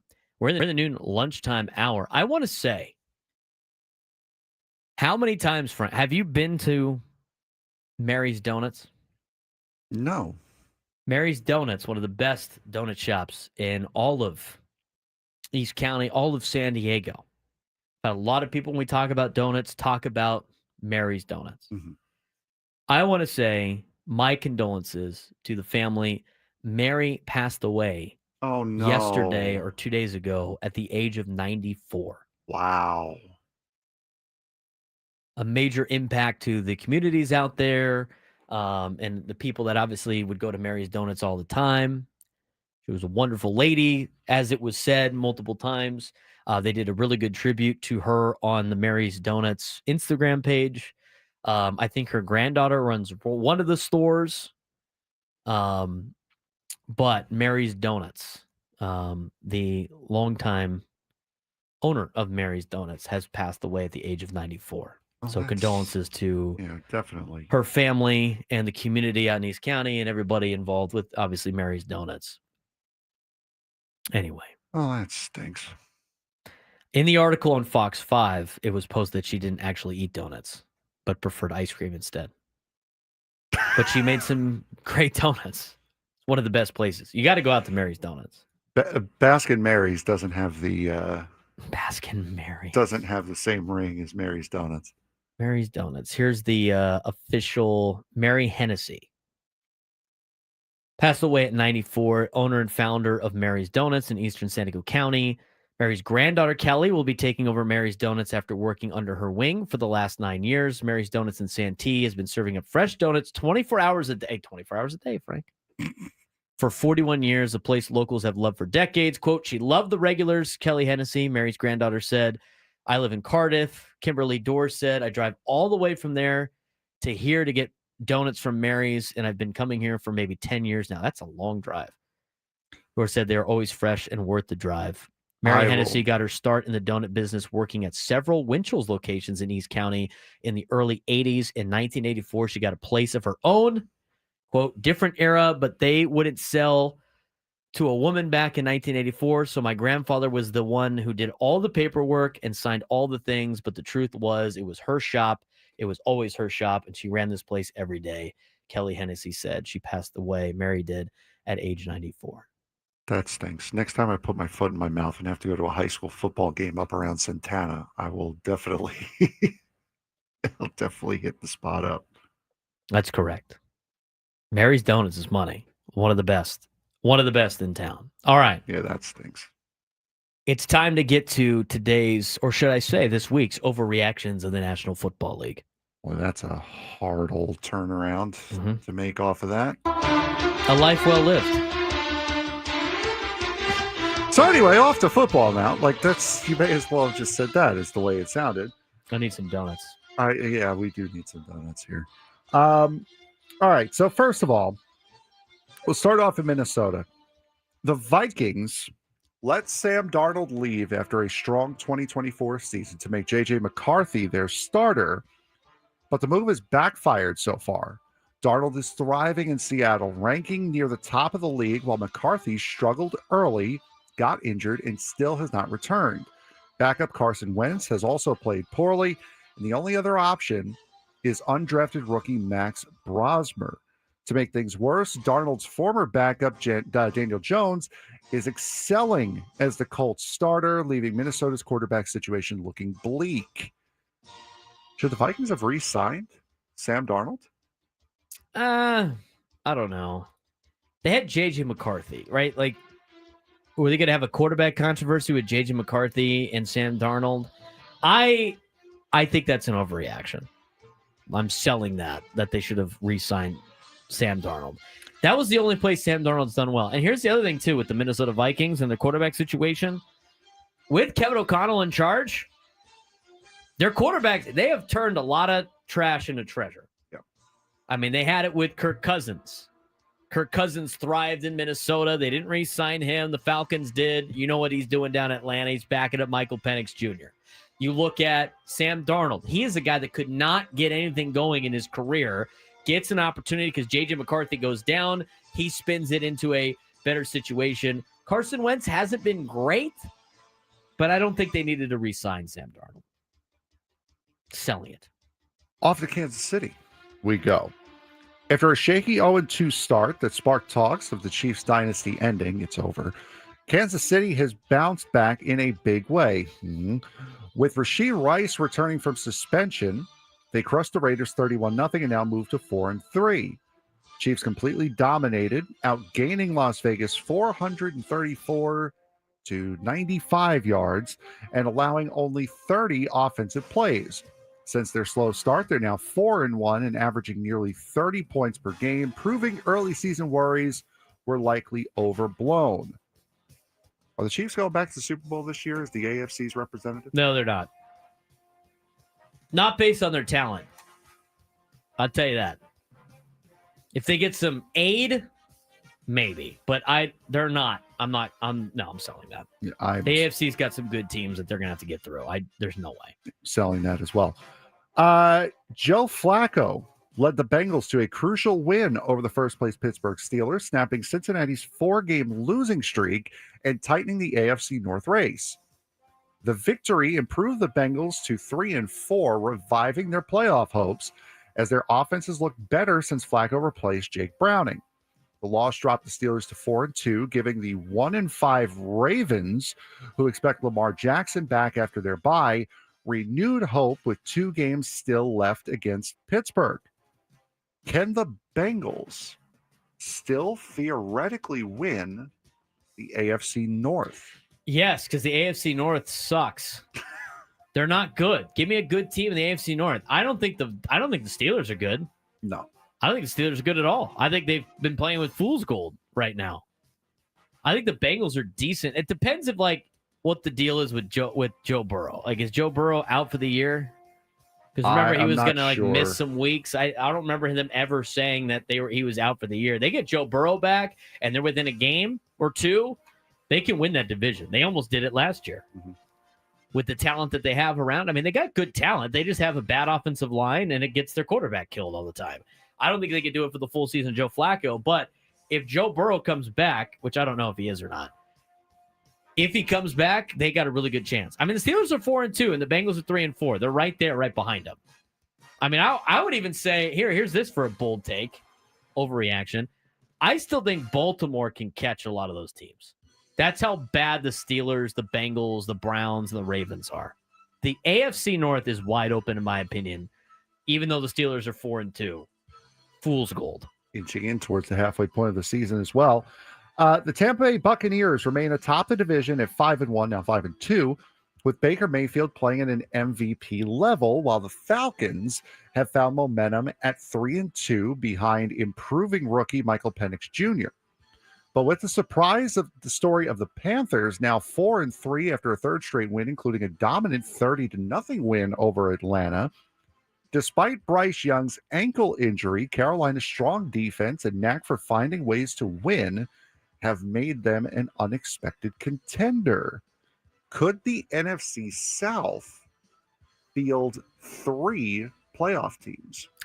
As I look at the playoff standings of the National League or National Football League and the National Football Conference, they currently have the Bucks in the playoffs as the division winner. And then right behind, again, is Carolina at 4-3 as a 9 seed, potentially. Atlanta's hanging around at 3-3 at 11 seed. I think one of those Saints ain't making the playoffs. I'm going to sell that.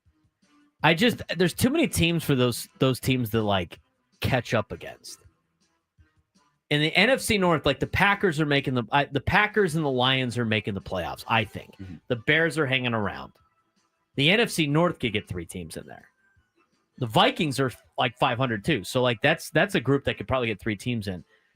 If you look at the NFC West, they got the Niners, the Rams, and the Seahawks are all 5-2. In order for there to be 3 teams in the postseason in the NFL out of one division, They got to take up 2 of the 3 wild card spots, and I don't think the Panthers are better than the Rams or Seahawks, and I don't think the Falcons are better than the Rams or the Seahawks, or even the Bears for that matter, who might be a third team in. If I had to rank it, the best chance, NFC West will have the most likely chance of getting 3 teams into the postseason, then the North, and then the South. That's how I see it. Fair enough. Justin Herbert led a strong second-half comeback against the Colts despite a rough start with 2 interceptions. He developed a solid connection with rookie tight end Aranda Gantz in the second, but the Chargers still lost due to an offense that could not stop the Colts. Due to an offense that couldn't stop the Colts. I'm assuming that would be defense. Yeah. A major issue remains the offensive line. Herbert was pressured on 57% of his dropbacks and hit 15 times.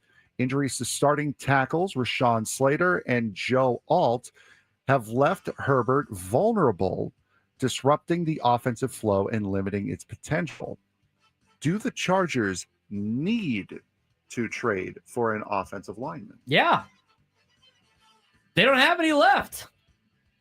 Their best players are gone. I mean, here's like the lazy narrative from a lot of people that just don't like Justin Herbert, and I don't know why. Justin Herbert's a great quarterback. I know people that are Cowboys fans that don't like Justin Herbert because they're like, Dak gets criticized and Herbert doesn't. It's not fair. Herbert sucks. No, Herbert does not suck. Herbert's a top 5 quarterback in the National Football League. What sucks for Herbert is he's got nobody protecting him right now. I'd like to see any other quarterback go out there with the Chargers O-line or what they have right now and try to put up any type of offensive numbers. He got outplayed by Daniel Jones. I mean, the narratives from like the Barstool dudes that don't know anything about football is, I mean, just hilarious. Justin Herbert is a top 5 quarterback in the National Football League. He needs to be protected. If he's not protected, he can't be a top 5 quarterback in the NFL. That's the thing. That's why it's so important to have offensive linemen. Look at the Bengals. Bengals don't even have their quarterback right now because they're going to invest in an offensive line. The 2 best guys for the Chargers are dinged up and they're out. They have to get protection for Herbert. And they got to get some type of running game too. Their running backs are out too. They can't run the ball and he's not protected. He's running for his life. They know he's the only person on that team that can beat him. Of course it's going to be a lot more difficult for him to try to play. He's not a bad quarterback because he's running for his life. He's a good quarterback. He's got no protection. He's got no running game. You try to play quarterback doing that. Yeah, right. It's impossible. I just saw Russell Wilson's tweet about Sean Payton. Yeah. Someone retweeted it with the comment and video to go along with it. Brother, you threw 1 pass against the Eagles and your coach ran to the medical tent to check on your replacement. I have no comment on that, but you know what? Accurate. It happened. He threw 1 pass and Dable started screaming at the medical staff. Yeah, well. Makes sense. Just got a text. Herbert is way better than Dak, and I have a question. Well, yeah. I agree with you. To me, there is one thing. I'd take Herbert over Dak Prescott. Dak Prescott's having an MVP level year right now, by the way. To me, there is one thing keeping Justin Herbert from being a top 5 quarterback. Offensive line? Nope. Grow back the mane. Oh, my God. I agree with Jake in the chat. Grow the hair chat. back, dude. That's all you got to do. If the Lions had Justin Herbert, they'd be unstoppable. Exactly. It's all relative. I mean, you got to keep the guy upright. That's why, like, receivers are such a dime a dozen, because if you can't get him the ball, how good are they really? You need good protection to get him the ball. You need a guy that can throw it to get him the ball. You don't have a guy that can throw very well, or an offensive line that can protect said guy from throwing. They ain't getting the ball. That's why you don't invest a lot of money in receivers unless you got everything else already built in place.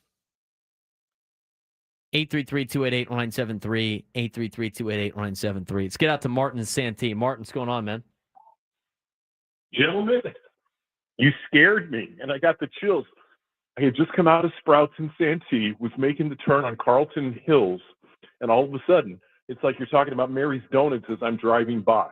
So first, great little tribute in the paper for her and locally as well. And second, Frank, I got to apologize. I could have brought you, one of my favorite old-fashioned glaze from Mary's the night we were at the game. But what I wanted to comment on, Braden, and again, just thank you for covering San Diego State football, man. It is refreshing, number one. Number two, the snippets from Coach, but the strength and 5 wins so far, it's much appreciated. I hope the community realizes that. I don't hear a lot of or see a lot of stuff in the chat about SDSU, but I know it's out there. And again, and then just a little quick comment, Herbert offensive line, San Diego State turned it around at the Cal game, and their offensive line, they're monsters. So it really does begin there. And I'm just going to say, I'm going to send literally an email to the president of the college to say, you guys got to get something set up with 97.3 The Fan, weekly coach stuff. But anyway, always a great show, and appreciate the passion and the diversity of sports that you cover and the people that you choose to bring on to cover those sports. So good stuff. So happy Wednesday today, and thank you for all that you guys do. So take care. Absolutely, Martin. We appreciate the phone call and the kind words, of course. Thank you, Uncle Martin. I need a glazed donut now. 833-288-973, 833-288-973. We're going to get back to your phone calls in a second. I also want to can we please stop? This got a lot of traction on Twitter. I'm about to rant about it because I'm a passionate college football fan. Can we stop listening to betting insiders about what fans want to watch? What I want to watch as a fan is not what a gambler wants to watch. Not the best time. So don't we have a betting insider on at 1 o'clock? A betting insider? Go with the joke, man. No, our betting insider comes on Thursday. She's the queen of college football. She won't get offended by this. Let's stop listening to the gambling insiders about this particular thing. We'll talk about it when we come back. What is he talking about? I'll tell you what I'm talking about. Braden Surprenant Show, San Diego's #1 sports station, 97.3 The Fan.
All right.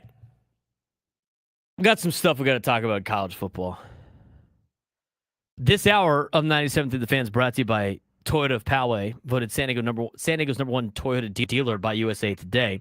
With APRs as low as 0% and tons of new Toyotas on the ground, no tricks, only treats during the Trucktober sales event happening now, only at Toyota of Poway or online at toyotapoway.com in the heart of San Diego.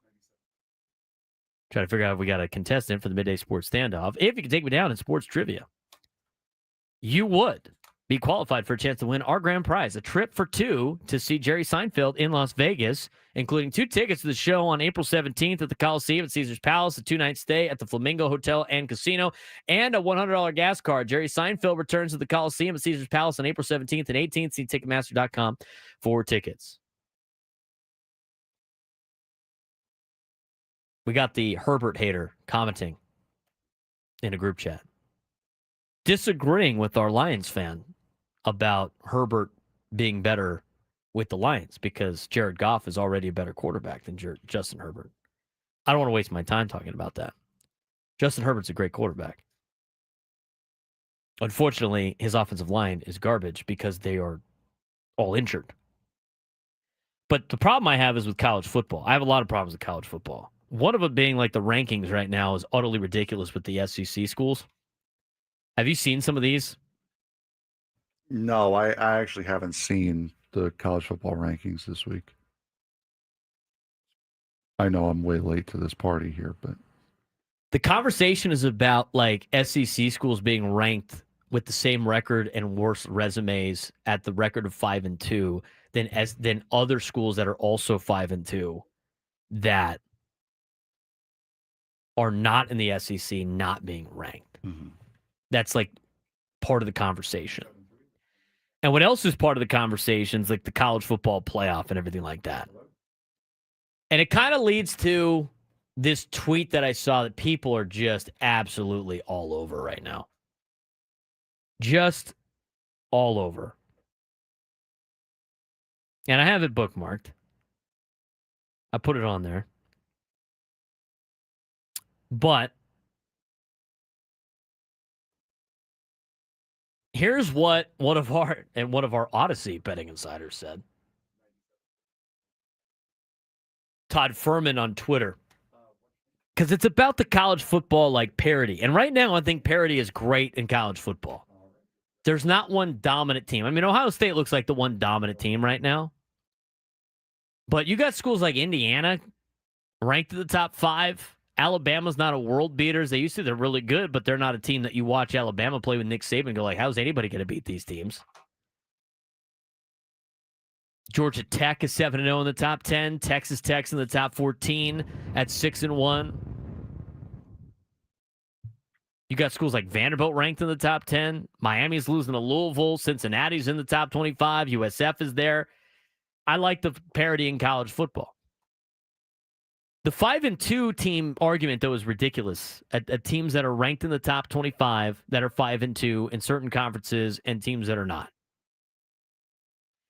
If you go through the standings of college football and you look at all the 5-2 teams, you look at the SEC, right? The SEC currently has 3 teams that are 5-2. All 3 of those teams are ranked in the top 25. LSU is one of them. LSU's signature non-conference win is Clemson. Frank, how good is Clemson this year? They're more dog than tiger this year. LSU's getting credit for beating the number 4 team in the country on the road for that, by the way. They beat Clemson. Cool. Then they beat Louisiana Tech, and then they beat Florida, and then they beat Southeast Louisiana. They lost to Ole Miss. They beat South Carolina, and they lost to Vanderbilt. Why are the LSU Tigers ranked at 5-2 and 9th in the SEC? Why was Notre Dame ranked when they were 0-2? I'm getting to them. Oh, Frank, do not jump the gun, big dog. We are getting to them. But that's LSU. Like, what has LSU done to justify being ranked in the top 25? What have they done? Nothing. Tennessee. I am a Tennessee fan. Tennessee is 5-2. Here's who Tennessee has beaten to be ranked 17 in the country at 5-2. Syracuse. East Tennessee lost to Georgia. Beat UAB, who fired their coach, Trent Dilfer, by the way. Beat Mississippi State, who's awful. Beat Arkansas, also awful. And lost to Alabama. What has Tennessee done to justify being a 5-2 team ranked in the top 25? Nothing. There's nothing that justifies Tennessee being ranked 17 in the country with a 5-2 record with that particular resume. Aside from the fact that they get credit for beating Syracuse in week 1. Oh, and they're preseason ranked whatever, so God forbid we knock them out of the top 25. They're pretty much where they are now. Yeah, they haven't even moved. Texas. They're ranked 22. At least they beat Oklahoma. They lost to Ohio State. That's like their biggest step in the right direction. And then this is their non-conference schedule. San Jose State, UTEP, and Sam Houston. Jesus. Sam Houston hasn't won a game all year. San Jose State is ranked in the 115 or 119, I can't remember, out of 136 schools on some metrics. And UTEP, pick 'em. The Miners. They lost to Florida, who got their coach fired. I guess they beat Oklahoma. There you go. They were back in the top 25 even before then. Correct. They're ranked 22. For what? Losing to Ohio State? I mean, what have they done to justify being ranked in the top 25? Those are the 5-2 teams in the SEC. They're all ranked. The SEC has 1, 2, 3, 4, 5, 6, 7, 8, 9, 10 teams ranked in the top 25. Good night, Irene. Ridiculous. Not all of them are like this, by the way. I mean, there's a lot of justification. Like Texas A&M being 7-0, beating Notre Dame and all that. Sure, go ahead. They should be in the top 25. They should be ranked where they're at. Alabama, 6-1, kind of the same deal. Okay, Georgia, Ole Miss, Missouri, they kind of put it together. But in the top 25, the SEC's got 10 teams in it. The Big Ten's got 5. The ACC's got 4, plus Notre Dame. Big 12's got 4. There's one non-Power 4 team in the top 25. But those are the 5-2 teams in the SEC. Let's look at the 5-2 teams in the Big Ten. We do have a contestant, by the way. Oh, nice. In the Big Ten, it's Northwestern, USC, Iowa, Michigan, and Minnesota. What is Michigan? At least Michigan played some good teams, I guess. But what has Michigan done to be in the top 25? And like someone in the chat said it already, is that Michigan lost to USC. Correct. Fair-handedly, too. And Correct. was that, math numbers, 20, 36 more votes than them? Yeah. Illinois is ranked, by the way, too. They're also 5-2. The Big Ten's got a lot of 5-2 teams. Northwestern, SC, Iowa, Michigan, Minnesota, Illinois, Nebraska, Washington. They're all 5-2. What has Michigan done to deserve to be ranked in the top 25? They beat New Mexico? I mean, in They lost to Oklahoma? Oh, well, they lost to Oklahoma, so they should be ranked in the top 25. What have they done? And USC just lost to Notre Dame. That's a quality loss. This is New Mexico. This is Michigan's schedule. This is who Michigan has beaten this year. If their name wasn't Michigan and they didn't have the blue and maize uniforms, They beat New Mexico. They beat Central Michigan. They beat Nebraska by 3. They beat Wisconsin, and they beat Washington. That's not even that bad compared to the SEC schools. If that is Boise State, are they ranked in the top 25? No. No, of course they're not. I'll put it a step further. If that's Arizona State, are they ranked in the top 25? No, of course not. But Arizona State is ranked in the top 25. They are. Number 24. They actually beat some good teams. Arizona State just beat Texas Tech and gave them their first loss. Go look at the Big 12 now. Or the ACC. Let's start with the ACC so I'm not as biased with the Big 12. The ACC, SMU and Pitt and Cal are all 5-2. I look at the SMU schedule. It's not much better. But if you look at SMU's schedule and you compare them with LSU, where's the difference? They both beat Clemson, by the way. SMU beat East Texas A&M, Missouri State, Syracuse, Stanford, and Clemson. LSU beat Clemson, Louisiana Tech, Florida, Southeast Louisiana, and South Carolina.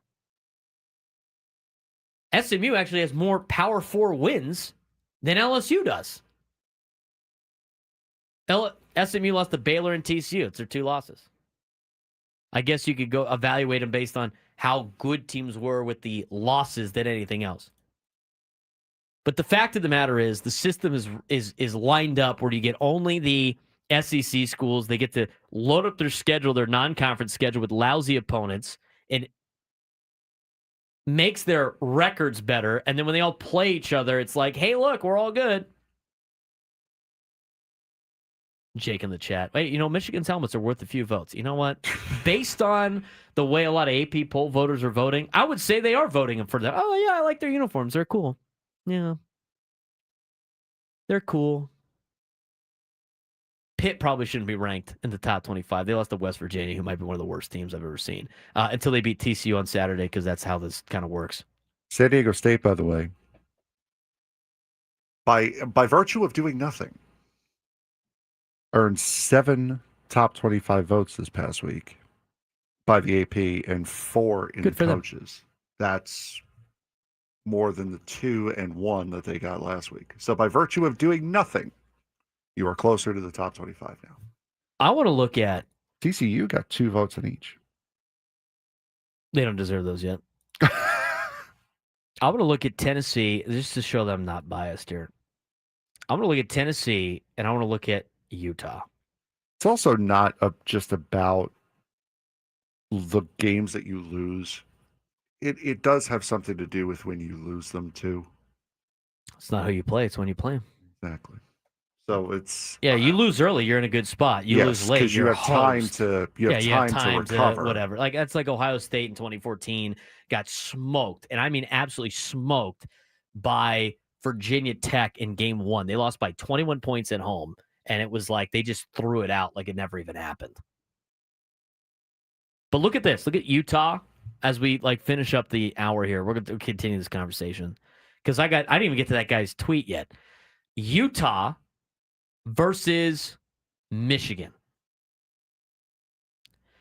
Michigan's ranked in the top 25. Utah is not. Because they just lost to BYU. They were before. Utah has wins over UCLA, Cal Poly, Wyoming, West Virginia, Arizona State. They've lost to Texas Tech and BYU, who are also ranked. And were ranked at the time of their playing. Mm-hmm. 2 ranked losses and a ranked win. Michigan has no ranked wins and have lost 2 ranked games as well. What's the difference? Why isn't Utah ranked? Because Utah. Yeah, because Utah. They're in the wrong conference. Stupid. What did that guy say? We'll talk about it when we come back. We'll also play the Midday Sports Standoff at the 1 o'clock hour as well. Final hour of the Braden Surprenant Show. Where's the time gone? San Diego's number 1 sports station, 97.3 The Fan.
It's Hour 970 The Fans, brought to you by our local Kia dealers. Visit kia.com to discover movement that inspires. We do want to get to the Midday Sports stand-off here in just a second. But first, let's get to Clay in the South Bay. Clay, you're on the Braden Surprenant Show. What's going on?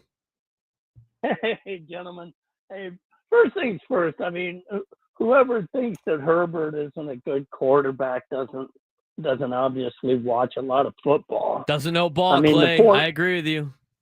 I mean, the poor guy, yeah, he doesn't have an offensive line. He's going to have to start getting fitted for flak jackets like Dan Fouch used to have to do. Yes, absolutely. I mean, really. How about Ohio State, though, huh? How about them being number one? Purdue's going to be, even though they've been beaten by just about everybody they played, Purdue's still going to be a tough game in Indiana. I don't care what anybody says. Pretty sure Ohio State will prevail. And that's DSU. Braden, I'm going to tell you right now, I don't think, and I'm going out on a limb, I don't think that they will lose another regular season game. They just seem to be rolling and getting better with each and every performance. Yeah, I think so too. I mean, San Diego State, I think, has been playing really good football. And we'll see how they do for the old oil can that they currently have possession of. Hopefully they can keep that possession this weekend against Fresno State. We have some news in MLS that we want to get to. But first, we got to get to the Midday Sports Standoff. Welcome to Midday Sports Standoff on the Braden Surprenant Show. I can't believe what I'm seeing right now. The ultimate head-to-head battle where sports knowledge and quick thinking collide. That's no good. Are you kidding me? Contestants will go toe-to-toe with Braden in a sports trivia deal where every correct answer brings them closer to victory. Down the sideline! Wow! Unbelievable! But 3 strikes and it's game over. This is not Detroit, man. This is the Super Bowl. Can you outsmart Braden? The Midday Sports Standoff starts now. All right, Frankie, we got playing today. We have Travis in Carlsbad playing today. Travis, how you doing today, bud? Great, guys. Thanks. Braden, big fan. Third generation San Diegan, and spent my freshman year at GCU. Nice. Love it, Travis. There you go. All right. The third generation San Diegan gets me more. Already qualified. Here we go. All right. So today, a lot of possible answers for this one, but it's a quick and easy topic. When you think of starting quarterbacks in the NFL, oh boy, there are 13 of them that have double-digit numbers. Who are they? Oh, Lord. All right, well. And again, we're thinking of starting quarterbacks. Who is a team's number one quarterback? I'm not talking about currently, talking about their number one quarterback. So they may be injured, they may be out. Their number one quarterback. Okay. Got it. Well, Travis gets to start. Yep, you got the first go. Oh, sorry. So Justin Herbert. Justin Herbert, number 10. That was one I was going to start with. So, took the thunder early. Aaron Rodgers, number 12.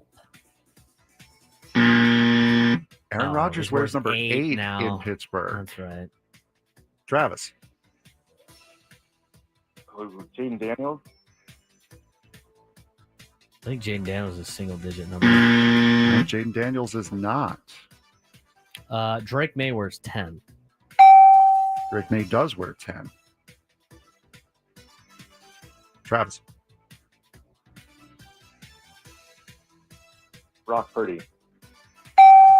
Brock Purdy, number 13. That would be in the conversation of current number 1, but not starter. Yes. Patrick Mahomes, 15.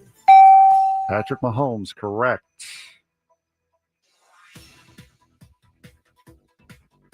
Travis.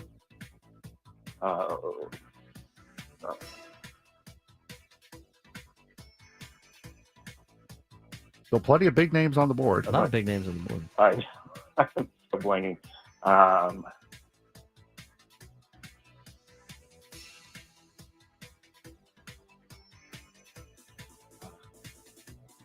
Couple seconds here. Oh my gosh. Okay. You can bug me. God. Second strike for Travis. Great. I want to say Daniel Jones or 17 for the Colts. That he does. Travis.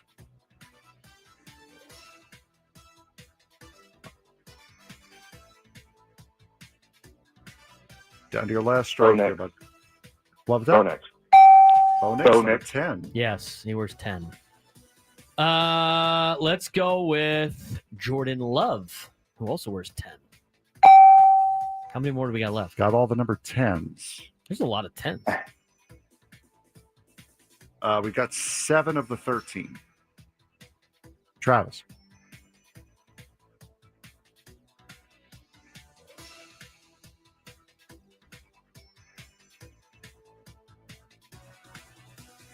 Oh God. No. Okay. Both of you guys are going to be mad at some of the names. No, I got my next one. I've been saving this one. I can't even think of the quarterback name. It was insane. Geno Smith. That was a massive gray area. What does he wear, 9 or something? Geno Smith wears 7. number 7 now. 7. Travis, I am sorry, but that was your third strike. Started off well, too, especially with Braden getting the miss. Go ahead, Braden. The one that you were probably talking about was Josh Allen. Josh Allen, number 17, yes. And then the other one I was thinking was, Caleb Williams was 18. Caleb, 18. How many more do we got? Hold on, so it's... I have them, that's one... Oh, did we say Trevor Lawrence? We did not say Trevor He's Lawrence. worth 16. So I got 3 left. I don't know what number Jackson Dart wears. He wears number 6. Okay, single digit. That would've been Tua. nice. No. Nope. No, Tua doesn't do that. CJ Stroud is 9. Bryce Young is a single digit. There's one in the AFC and one in the NFC. Lamar, single digit. Justin Fields, single digit. What number does Spencer Rattler wear? He's a single digit too. He changed his number. I think it was a double digit last year. He just changed. Stafford wears 9. Yes. AFC. Did we say Jared Goff? No, we did not. That was one of them. So I need an AFC guy. AFC North. AFC North. All right, who's in that division? The Bengals. Joe Burrow wears 9. Aaron Rodgers wears 8. Oh. Is it and Lamar wears a single digit? So it's whoever are you counting? Was it Daniels? It's Joe Flacco. Yeah, but he's not there. He's not on the team anymore. He's also starting for. Yeah, but he's not their number one. You said Joe Burrow He was Cleveland's number 1 at the start. He was wearing double digits. Hold on. He was wearing double digits. It's still he's gone double. No, he got traded from the Browns. He has worn double digit all season, so What it does that doesn't mean? matter. You said it'd have to be the team's number 1 quarterback. Once he gets traded to Cincinnati, he's no longer the Browns' number 1 quarterback. What is up with the arguing? I'm every just saying. single year. I'm just saying. Every single time we do this, does Dylan Gabriel he wears a single digit? No, I poke holes in your rules. Every single time. I'm poking holes in your rules. And the best part is it's always the argument after he wins too. Like it's over. Where am I wrong in this? It's over. You specifically said, brother, quarterbacks that may not be starting, but they're the team's number 1 quarterback. That was a hint for Brock Purdy. Can you be the team's number 1 quarterback when you're no longer on the team that you were the number 1 quarterback for? The answer is no. Is Joe Flacco the number 1 quarterback on the Bengals if Joe Burrow is injured? I'm just saying. You are the worst winner. No, I'm just saying. History. These are the rules. I'm trying to find the. If you can't stick to the rules that you put in, I don't know what to tell you. Worst winner in human history. Not even close. Where am I wrong on this? You said specifically. You can't just take the W. You have to fight it. No. This is a foul. People are saying foul on Frank. I have to say. Whatever. He draws the foul. I'm trying to find answers here to this question that don't even fit the category of the question that you gave. How can Joe Flacco be the number 1 quarterback in Cleveland when he's not even there anymore? You should have said it. This is what it would. Week 1 number 1 quarterbacks for teams that wear double digits. Because then I would have been like, oh, trick question. Joe Flacco was the number 1 quarterback for Cleveland week 1. Right now, he's in Cincinnati. I'm keeping it real. I agree, Juan. I'm just keeping it real. I'm trying. You know what?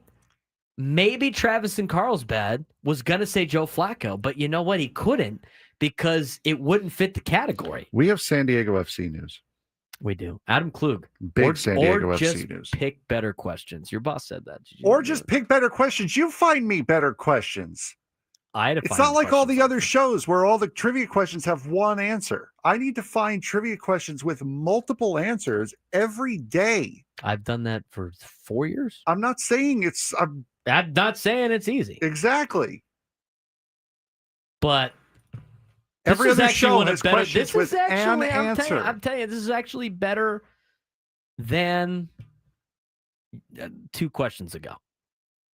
Yeah, I have to say. yeah, it was a lot better than questions ago. Hey, was by the not way, good. you could do what Gwynn and Chris does, and you can mix in something that was not sports related. Like, here's what you should do next Friday. Top 10 most popular candies. Simple. Simple. He tells me this now. You could have done it. I used to do that. Brother, I'm just saying. I don't listen to you. You know this by now. I don't listen to you. I do have some news in high school football. It's rough for Minnesota. Red Lake of Minnesota, get this. Since Frank's taking some L's right now, at least you haven't taken 150 in a row. Jeepers. Red Lake of Minnesota keeps Something head say. high in search for first football win since 1999, a streak of 150 consecutive losses. Red Lake lost their last game 77-22. Why even still have a program at that point? 150 straight losses. You never know who's gonna. You know what? You never know who's gonna get recruited. Let's think about this for a program. second. Most kids in college, actually, all kids in college, and people out of college, have never lived in a world where Red Lake High School in Minnesota won a football game. It hasn't been during their lifetime at all. That's impressive. Losing 150 games in a row since 1999 is impressive. That is very difficult to do. Frank is catching up quickly with his L's on his trivia rules and questions. One for the top rope. Don't get one started on giving Frank a hard time. He just gets after him. I'm waiting for him to say some type of New York Met jab to throw in there. Next segment, San Diego FC. One of their star players has had a bit of a tiff, and it's lingering now. And then at the end of the show, do you want to put that poll question in there? No, I don't. Because I know it's me. No, it's not. Have you heard some of Scraby's questions? I've read some of Scraby's questions. We got some big San Diego FC news that we're going to get to when we go to break. But you know what? I will say this, Frank. And we have at least all of your questions usually have the correct answers. Scraby, you're right. Scraby does only have to come up with questions that have one answer. But when they're mostly wrong, it doesn't help. That's a good bit. And then Frank and Scraby question off. Scraby takes the cake. I'm telling you, Scraby would win that battle in the YouTube chat. And then, to close out the show, we've been teasing this all week. Oh, we are finally going to get to the Holiday Bowl, possibly moving to Saudi Arabia.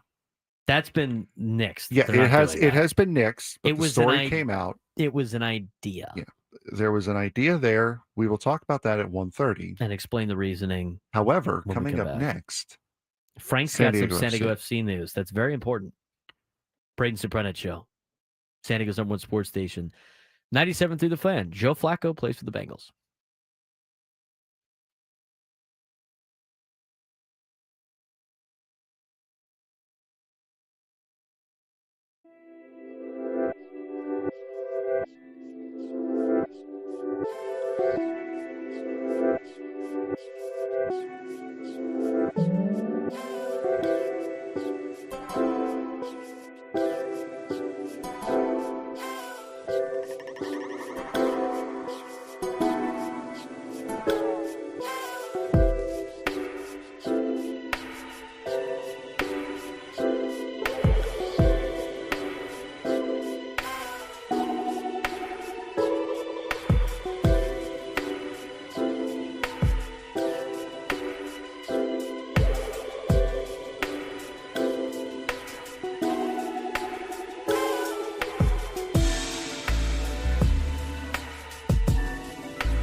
Adam just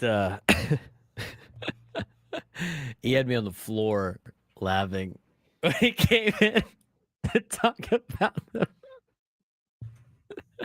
I don't know what's funnier, him or your mom talking smack on your question. Poor Frank, dude. I love my job. Doesn't mean I can't hate the people I work with sometimes. Oh my god. Bunch of jerks, a lot of you. I you know what? I'll say it. I mean, the questions that Frank comes up with are creative.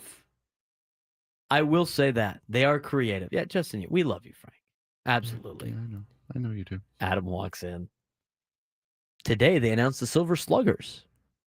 Ask the question, who's won a Silver Slugger in a Padres uniform? Not how many teams have an isosceles triangle in their logo? Oh, God.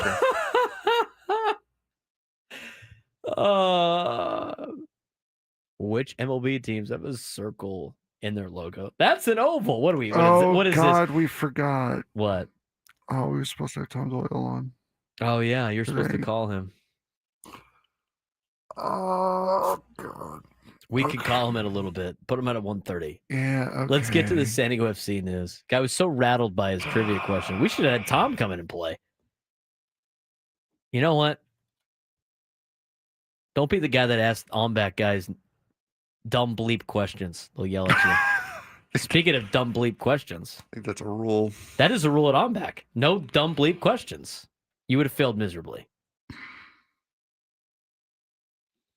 We're going to talk about the Holiday Bowl and the news from San Diego FC. Frank, what do we got on San Diego FC today? Yeah, so didn't seem very great. Adam in the chat nailing it. It's the Matt Damon situation. It's a great bit at this point. Are we going to do this like 8 years from now? No, I hope not. San Diego FC had news. They did.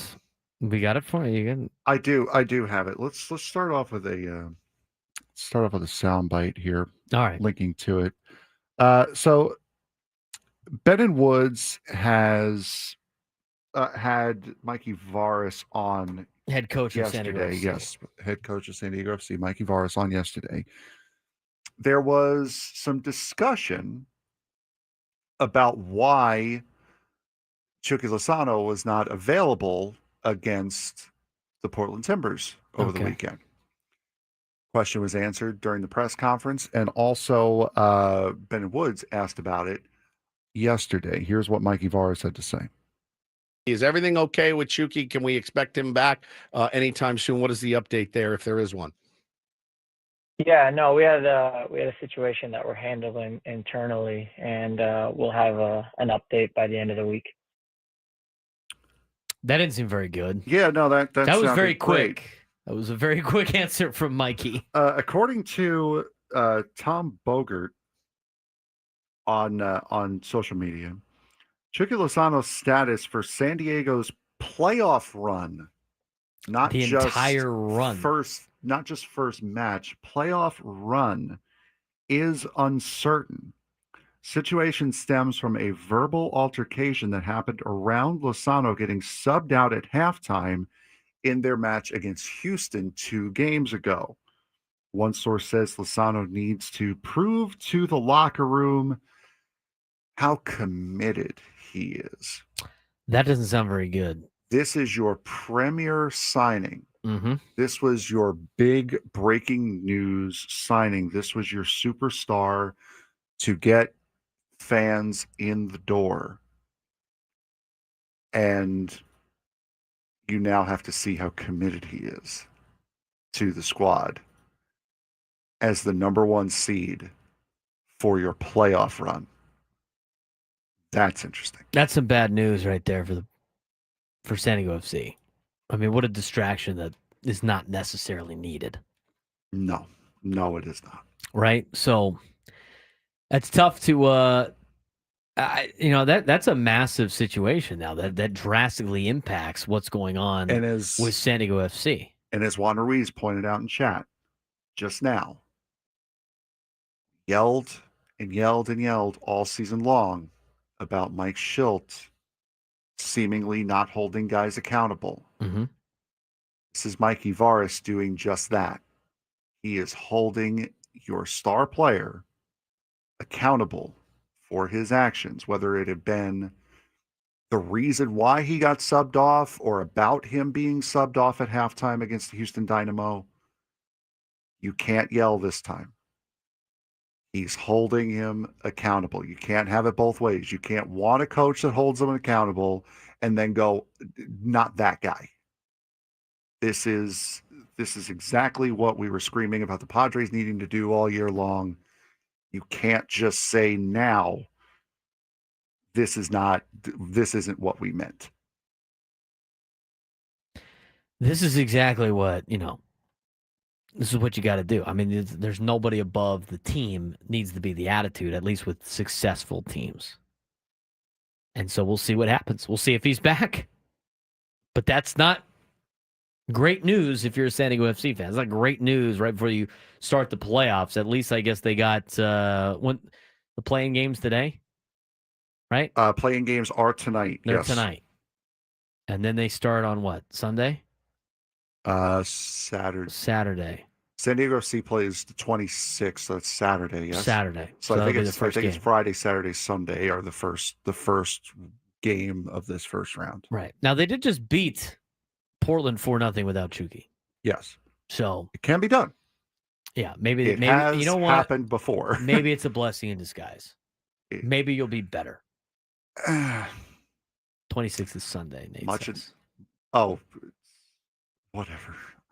I don't care about it's this weekend days anymore. Yeah, it's this weekend. I don't care about days anymore. Right. Let's talk about this thing real quick because we can get to 33 and then we'll get to Tom and then we'll finish up the show. All right. Holiday Bowl, long San Diego sports tradition facing serious financial difficulties that recently led organizers to explore an unprecedented idea, moving the January 2025 game to Saudi Arabia. Mark Neville, CEO of Sports San Diego, which is the organization that runs the Holiday Bowl, confirmed he traveled to Saudi Arabia in June to discuss logistics for possibly staging the bowl in Jeddah at King Abdullah Sports City Stadium, which holds 60,000 spectators. However, the idea was ultimately blocked by the ACC, the Atlantic Coast Conference, one of the two conferences tied to the game. A lot of the financial reserves for the Holiday Bowl were depleted after COVID-19 canceled the 2020 and 2021 games. The 2021 cancellation after UCLA withdrew just hours before kickoff against NC State caused major losses, leading to a lawsuit against the Pac-12. The Bulls' combined team payout is currently $5.9 million, but it would have been significantly higher if they played in Saudi Arabia due to the lucrative funding proposed. Now, Sports San Diego also currently lacks a title sponsor after its 2-year partnership with DirecTV ended, further straining finances. Neville said the Saudi proposal would have been provided much-needed revenue to keep the bowl sustainable, though he emphasized that, quote, every decision we make is to benefit San Diego. That is 100% true. There are ways now with a lot of different games that are being played internationally for college sports that are benefiting entities that put them on that are not necessarily in that city. You're seeing a lot of these games, like the preseason game that they have. Like Ireland's hosting, they keep hosting these preseason games, like TCU's in it next year, right? Yes. There are ways now where you can put on an event like that and make money for the organization that you currently run, which would in turn benefit San Diego in other spots. So what that organization is designed to do is to bring money into San Diego with tourism. Now, they can do events outside of San Diego and still have it bring money into the organization, which would then be used to spread out into different things. Now, they didn't decide to do that. I mean, obviously, there's a lot of questions with the college, especially the universities, about going to a place like Saudi Arabia. I mean, I think that scares a lot of people. But the idea was, and just trying to pursue and see if they could put something off, was this is a way for the organization to potentially keep operations going in San Diego. So it's an interesting play. I mean, if Saudi Arabia is trying to find ways to get college games there, I mean, and on top of a lot of other things, I mean, who knows what they're trying to bring over to Saudi Arabia. Now, here's a couple of things with, money This has all been reported in Kirk Kenny's article they had earlier this week. Holiday Bowl receives a $400,000 grant from the San Diego Tourism Marketing District to help fund the game. To receive this grant, the event must be held within San Diego and increase overnight visitors to the city. Neville has stated that if the Bowl had been moved abroad, Sports San Diego would have returned the grant money. In 2024, the event generated 15,000 hotel room nights and $18 million in local economic impact. That organization does a lot of great things to bring a lot of tourism to San Diego and bring a lot of money flow in terms of booking hotel rooms. But it was definitely interesting to see in the news that it was like, so Saudi Arabia was interested in having this game. But again, like, it's a little bit, this is where like the stadium, like your Snapdragon Stadium kind of has hurt the Holiday Bowl because it's not big enough to be able to put together, a bid that's going to get bigger teams. With the college football playoff expanding, it makes it a lot more difficult, obviously. And like with bowl games, and the thing that's interesting about bowl games is, and I'm being on both sides of this, it's a format that was designed to bring tourism to cities during a time of year where people don't travel as much. That's the whole idea of a bowl game. But in this day and age of college athletics, it's interesting to see how those are becoming obsolete in the sense of like kids wanting to play in them. And so now it's the pivot of trying to find ways where you could do said games or bowl games where it benefits the cities. Now, I always thought, and I view it from a football standpoint, not a tourism standpoint. What you have to do is you got to view this thing from a tourism standpoint. That's why these things exist, is to benefit the towns that put these things on. It's not for like the betterment of college football or the betterment of like college basketball. I always thought in this particular time, with this day and age of college football, that it would be more fun to have, and this is from a football standpoint, not a tourism standpoint. This is why it doesn't work. I'm going to explain in a second. If you have all the bowl games, see if you can follow along with me, Frank, on this. All the bowl games that exist that are not part of the college football playoff. Yes. And you can even make more bowl games. I don't really care. But as long as like all these teams are involved, they have their bids with their conferences or whatever it may be. And in May or June or whenever you want to do it, April or May, kind of spark, you do a TV show where all the bowl games draft teams and put together matchups for their bowl game. That will start week 1. During Labor Day weekend, and you can have games all week long because it's Labor Day weekend. You start games on Wednesday, go to Thursday, Friday, Saturday, Sunday, Monday, and have all these bowl games and have all these marquee matchups at the beginning of the year. Every team only plays 11 games now on the schedule, or like they'll have one less non-conference game that they get to pick, and then on top of that, everybody gets to play in a bowl game where the bowl committees pick the best matchups possible, and you find out in May where you might be going as for a city. And then you go and you play the game the first week of September. I think that's a great idea. What do you think? So you're talking about moving the bowl game. All the bowl games are week of 1 the year. At the beginning of the year, and it's not like you qualify for it. Those bowl committees they have a draft order for when they get to pick certain conferences. You match up and do the same thing, and you get to do it based on the preseason rankings that everybody loves so much.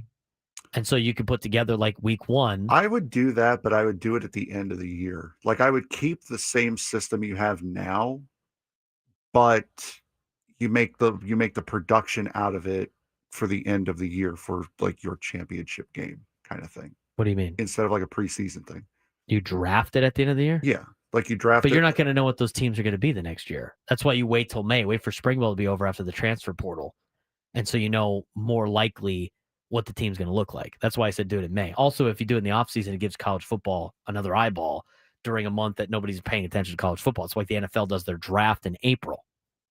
Yeah, you could do it. Yeah, I guess. Now, here's the problem with that, though, Frank. Mm-hmm. The problem with that, though, is it doesn't benefit tourism because people are already coming to San Diego Labor Day weekend. Yeah. Mm-hmm. People are already traveling Labor Day weekend. There's already all these hotels that are already booked. That's not the point of the bowl games. The point of the bowl games is not for football. The point of the bowl games is to drive tourism. And in December, that's a slower month for us in San Diego. And the Holiday Bowl has done a great job at bringing people here and having one of the best games and putting on one of the best events.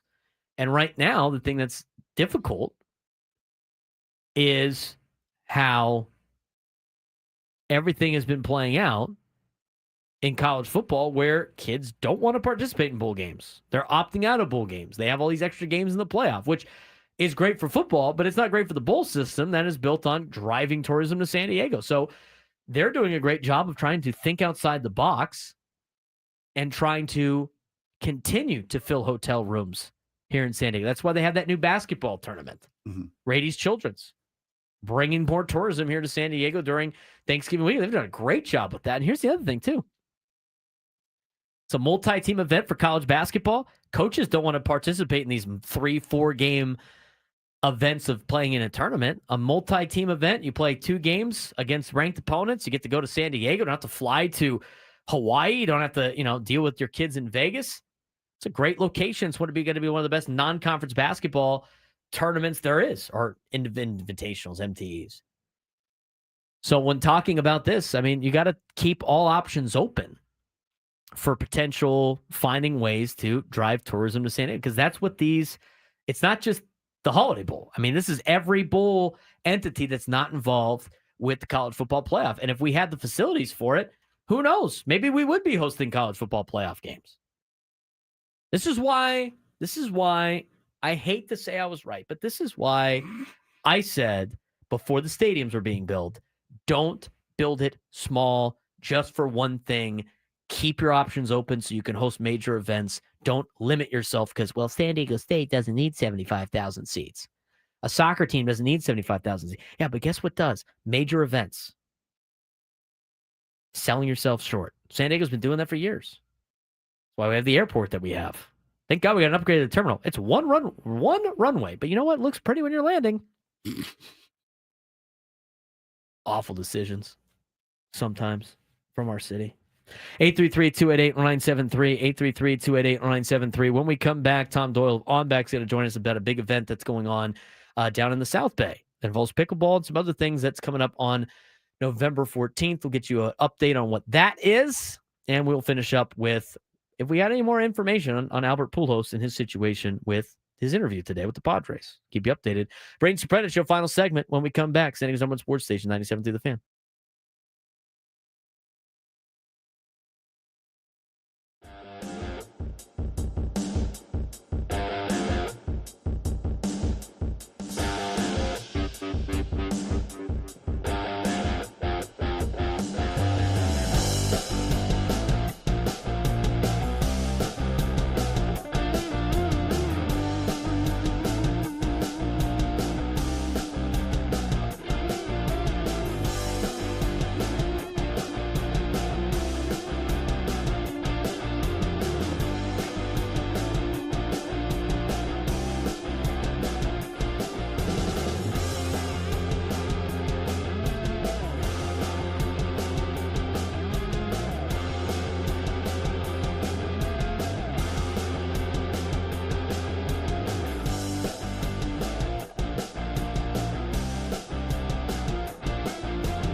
Biggest fan contest returns on Monday, November 3rd. Our grand prize is a night in the Odyssey Suite with 20 tickets for you and your friends to watch a future Padres game with the whole fan staff. Register your name at 973thefansd.com/biggest fan and listen when we announce names each day at 9 a.m., 1 p.m., and 5:30 p.m. for your chance to qualify. Always a great time. Rod won it last year. We'll see who can win it this year. Joining us now on our David P. Shapiro fan hotline, which all guests on 97 The Fan join us on the David P. Shapiro fan hotline. David P. Shapiro, criminal defense attorneys, helping good people regain control of their future when charged with a crime since 2010. Visit davidpshapirolaw.com. Tom Doyle from On Back joining us right now, as there is an event coming up on November 15th that On Back is putting on, Old Mission Beach Athletic Club. It will start at 9 a.m. For a check-in, start time is at 10 a.m., but it sounds like it's going to be some pickleball and cornhole, and always great to talk with Tom about different events in San Diego. Tom, what's going on? How's your Wednesday going? My Wednesday's going great, Braden. Thanks for having me. Yeah, let's talk about some things that On Back does. Obviously, that's not just over the line. Obviously, in the summertime, it's very popular for over the line, the big tournament in July. I know you guys do other over the line tournaments throughout the year, but you guys also put on other events in the community. And coming up, you got pickleball and cornhole. Tell us a little bit more about how this started and why you guys are doing this event.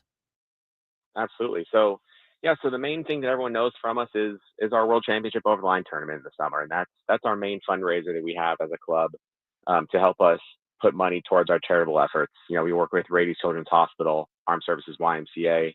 Now we're working with the Chula Vista Fire Department Heritage Foundation, among other local nonprofits and different groups in San Diego to support youth and amateur athletics, education, different community events, things like that. So we put on a number of events. Most of them are over the line related. We have a surf contest we do in September called Surf. And then this year, we're excited to work with the fire department to help them put on an event they did last year. So we're kind of taking over the event. It's called On Back on 3rd. It's replacing their pickleball tournament they had last year. We're shutting down 3rd Avenue in Chula Vista from E Street to F Street. We're going to have cornhole on one whole city block, and then our beer buggy serving cold drinks in the middle of the intersection. And then the other city block is going to be pickleball courts. So we'll have two distinct tournaments running at the same time. It's open to all ages. Stores on 3rd Avenue will be open if someone wants to walk in and buy something from their local shops, go and get a bite to eat or a drink at one of the establishments there. But we'll also have drinks out on the street for people. Have to be 21 with ID to buy. But it's going to be a super fun day down here on 3rd Avenue in Chula Vista. It's a new type of event for On Back, so we're a little skittish going into it because it's a new city we're working with and it's a new type of event, block party type situation. So we're riding with the ebbs and flows of the permit process with the city of Chula Vista, and we're excited to get some teams signed up for the pickleball and cornhole event. Yeah, it sounds like a fun event. I mean, you kind of briefly touched on it, but how did this come about with you guys partnering with the fire department down there and putting together this particular, something that you guys haven't really worked with before? I mean, how did this all kind of come about? Yeah, so the fire department actually came to us to ask if we would be interested in helping them actually run the actual tournament piece, the bracketing, the gameplay, run pool play, run the elim brackets. We're so used to that from over the line tournaments that we put on. So it seemed like a natural fit for us to be able to help out with that. So I got a call from one of the guys down here with the Chula Vista Fire Department, and they asked me if we'd be interested. I talked to some guys in On Back, and they said, well, this sounds like something we could do if we were interested in having an event. So I pulled some of the members that I trust and said, hey, what do you guys think about doing this? And they said, well, it sounds pretty low impact and could be a real fun event for the club to extend our reach into the South Bay, San Diego County area. At the same time, help us as a club raise money for our charitable efforts that we do all year long, and also be able to dedicate a portion of proceeds can go directly to the Heritage Foundation for the work they do with their community support, family support of firefighters. They're actually restoring what's called the Goose. It's their 1923 Seagrave fire engine. It's an engine identical to our own On Back fire engine. So it's kind of cool that we're doing an event that's going to help the foundation that's trying to restore an engine just like ours. We're talking to Tom Doyle from On Back, who is joining us to talk about the On Back on 3rd pickleball tournament. It's benefiting the fire department down in Chula Vista. It will be on 3rd Avenue in Chula Vista, November 15th, 9 a.m. check-in, 10 a.m. start. It's going to be round robin play, then single elimination tourney for both pickleball and cornhole. And you said open for all ages. I mean, a couple of on-back events over the summertime, right? No babies counts as nobody under the age of 21, but this is something that you can bring your family to, correct? Absolutely, yeah. This is a community event for Chula Vista that OnBack's putting on. We are going to have alcohol being sold from OnBack to people that are at the event. Again, 21 and up with ID. So we will have, streets will be blocked off. So we'll have security watching that alcohol doesn't, no outside alcohol comes in and none of ours goes out. But at the same time, we welcome people that are playing the pickleball tournament to bring their family down. You can sit and watch your loved ones or friends play. If you're in the area, cruise on through, grab a drink, watch some games, cornhole or pickleball, and just come out, have a good time out on 3rd Avenue and see what the block has to offer. I'm sure we have a lot of listeners that might want to just come down and hang out and watch some pickleball and also watch some cornhole. And I'm sure we got a lot of listeners that would want to participate. So where can you get signed up for this event? How much longer can you get signed up for? What's the cutoff date? And how do you go about the process of trying to be involved with this event? Sure. So if you go to our OnBack social media channels, best one's probably our Instagram at OnBackSP. We've got a flyer up on there. We're working on getting it posted to our website at onback.org just because it's a new event. So we got to do some behind the scenes web design. Go to our social media channels and then you can see the flyer with the link and the registration option there. You can also go to events.com and search for OnBack and the events will come up there. We're trying to cut off registration about a week before. So a little over 2 weeks left to get our teams and players for cornhole registered just so we can build out brackets as easily as possible without too much stress. But again, if we've got some spots left that last week leading up to it, we'll hold registrations open till the very end. If it helps get people signed up to help us out with this event and participate and have a good time. So yeah, so come on down, check it out with us. If you're all interested in playing pickleball, it's a social event. We're not doing any crazy stats with rated players and mixing teams. You sign up as a team, play who you get put up against. Just trying to have some fun out here. And we're actually excited because we reached out to Selkirk, which is one of the largest pickleball companies that exist, and they are happily sponsoring this event, making it an official Selkirk Pro pickleball event. So we can brag that the first time we're doing something new, we have a big dog in the fight helping us make sure this tournament goes correctly with the right products and equipment. That's awesome, Tom. We appreciate you taking some time to tell us about this event. Look forward to talking to you again. And thanks again for putting on a lot of community events with you guys in OnBack. No problem. Happy to help the community and excited to see what these Padres insider rumors are. Yeah, that's right. Tom Doyle joining us on the David P. Shapiro fan hotline. A big thanks to Tom. He does a great job with OnBack. OnBack always puts on a lot of great events here in town to help benefit San Diego. This hour on 97th The Fan's brought to you by IHOP. Introducing the IHOP value menu where all of your breakfast faves are just $6 each. Every day. Where else can you get a big filling sit-down breakfast for only $6? Go to your Happy Plates with the $6 IHOP value menu available every day at IHOP, $7 in some locations. Do we have any recent news about nothing that I've seen? Albert Pujols today? I've been scouring. There's nothing that I have seen anything coming out of the interview today. So whether it be just hasn't come out, hasn't happened yet, still in the process of happening, not quite sure yet. There's a video that surfaced yesterday from Tennessee's scrimmage that they had. Tony Vitello saying "love you" to a bunch of volunteer fans in the stands and everything like that. Looks like it's a farewell goodbye as he was announced as the Giants' new manager today. Bob Nightingale reporting that Tony Vitello is taking a pay cut to be the manager of the Giants. Isn't that just how crazy college athletics is? Guy's the head coach at a D1 university, Power 4 program in the SEC, is taking a pay cut to be the manager of the historic San Francisco Giants. Guy's taking a pay cut. Out of control. It's crazy. It's not college athletics anymore. It's a professional sport. It's been professional for a long time. Gwynn and Chris coming up next. I can't believe we've made it through Wednesday already. I know, right? It's basically the weekend for us.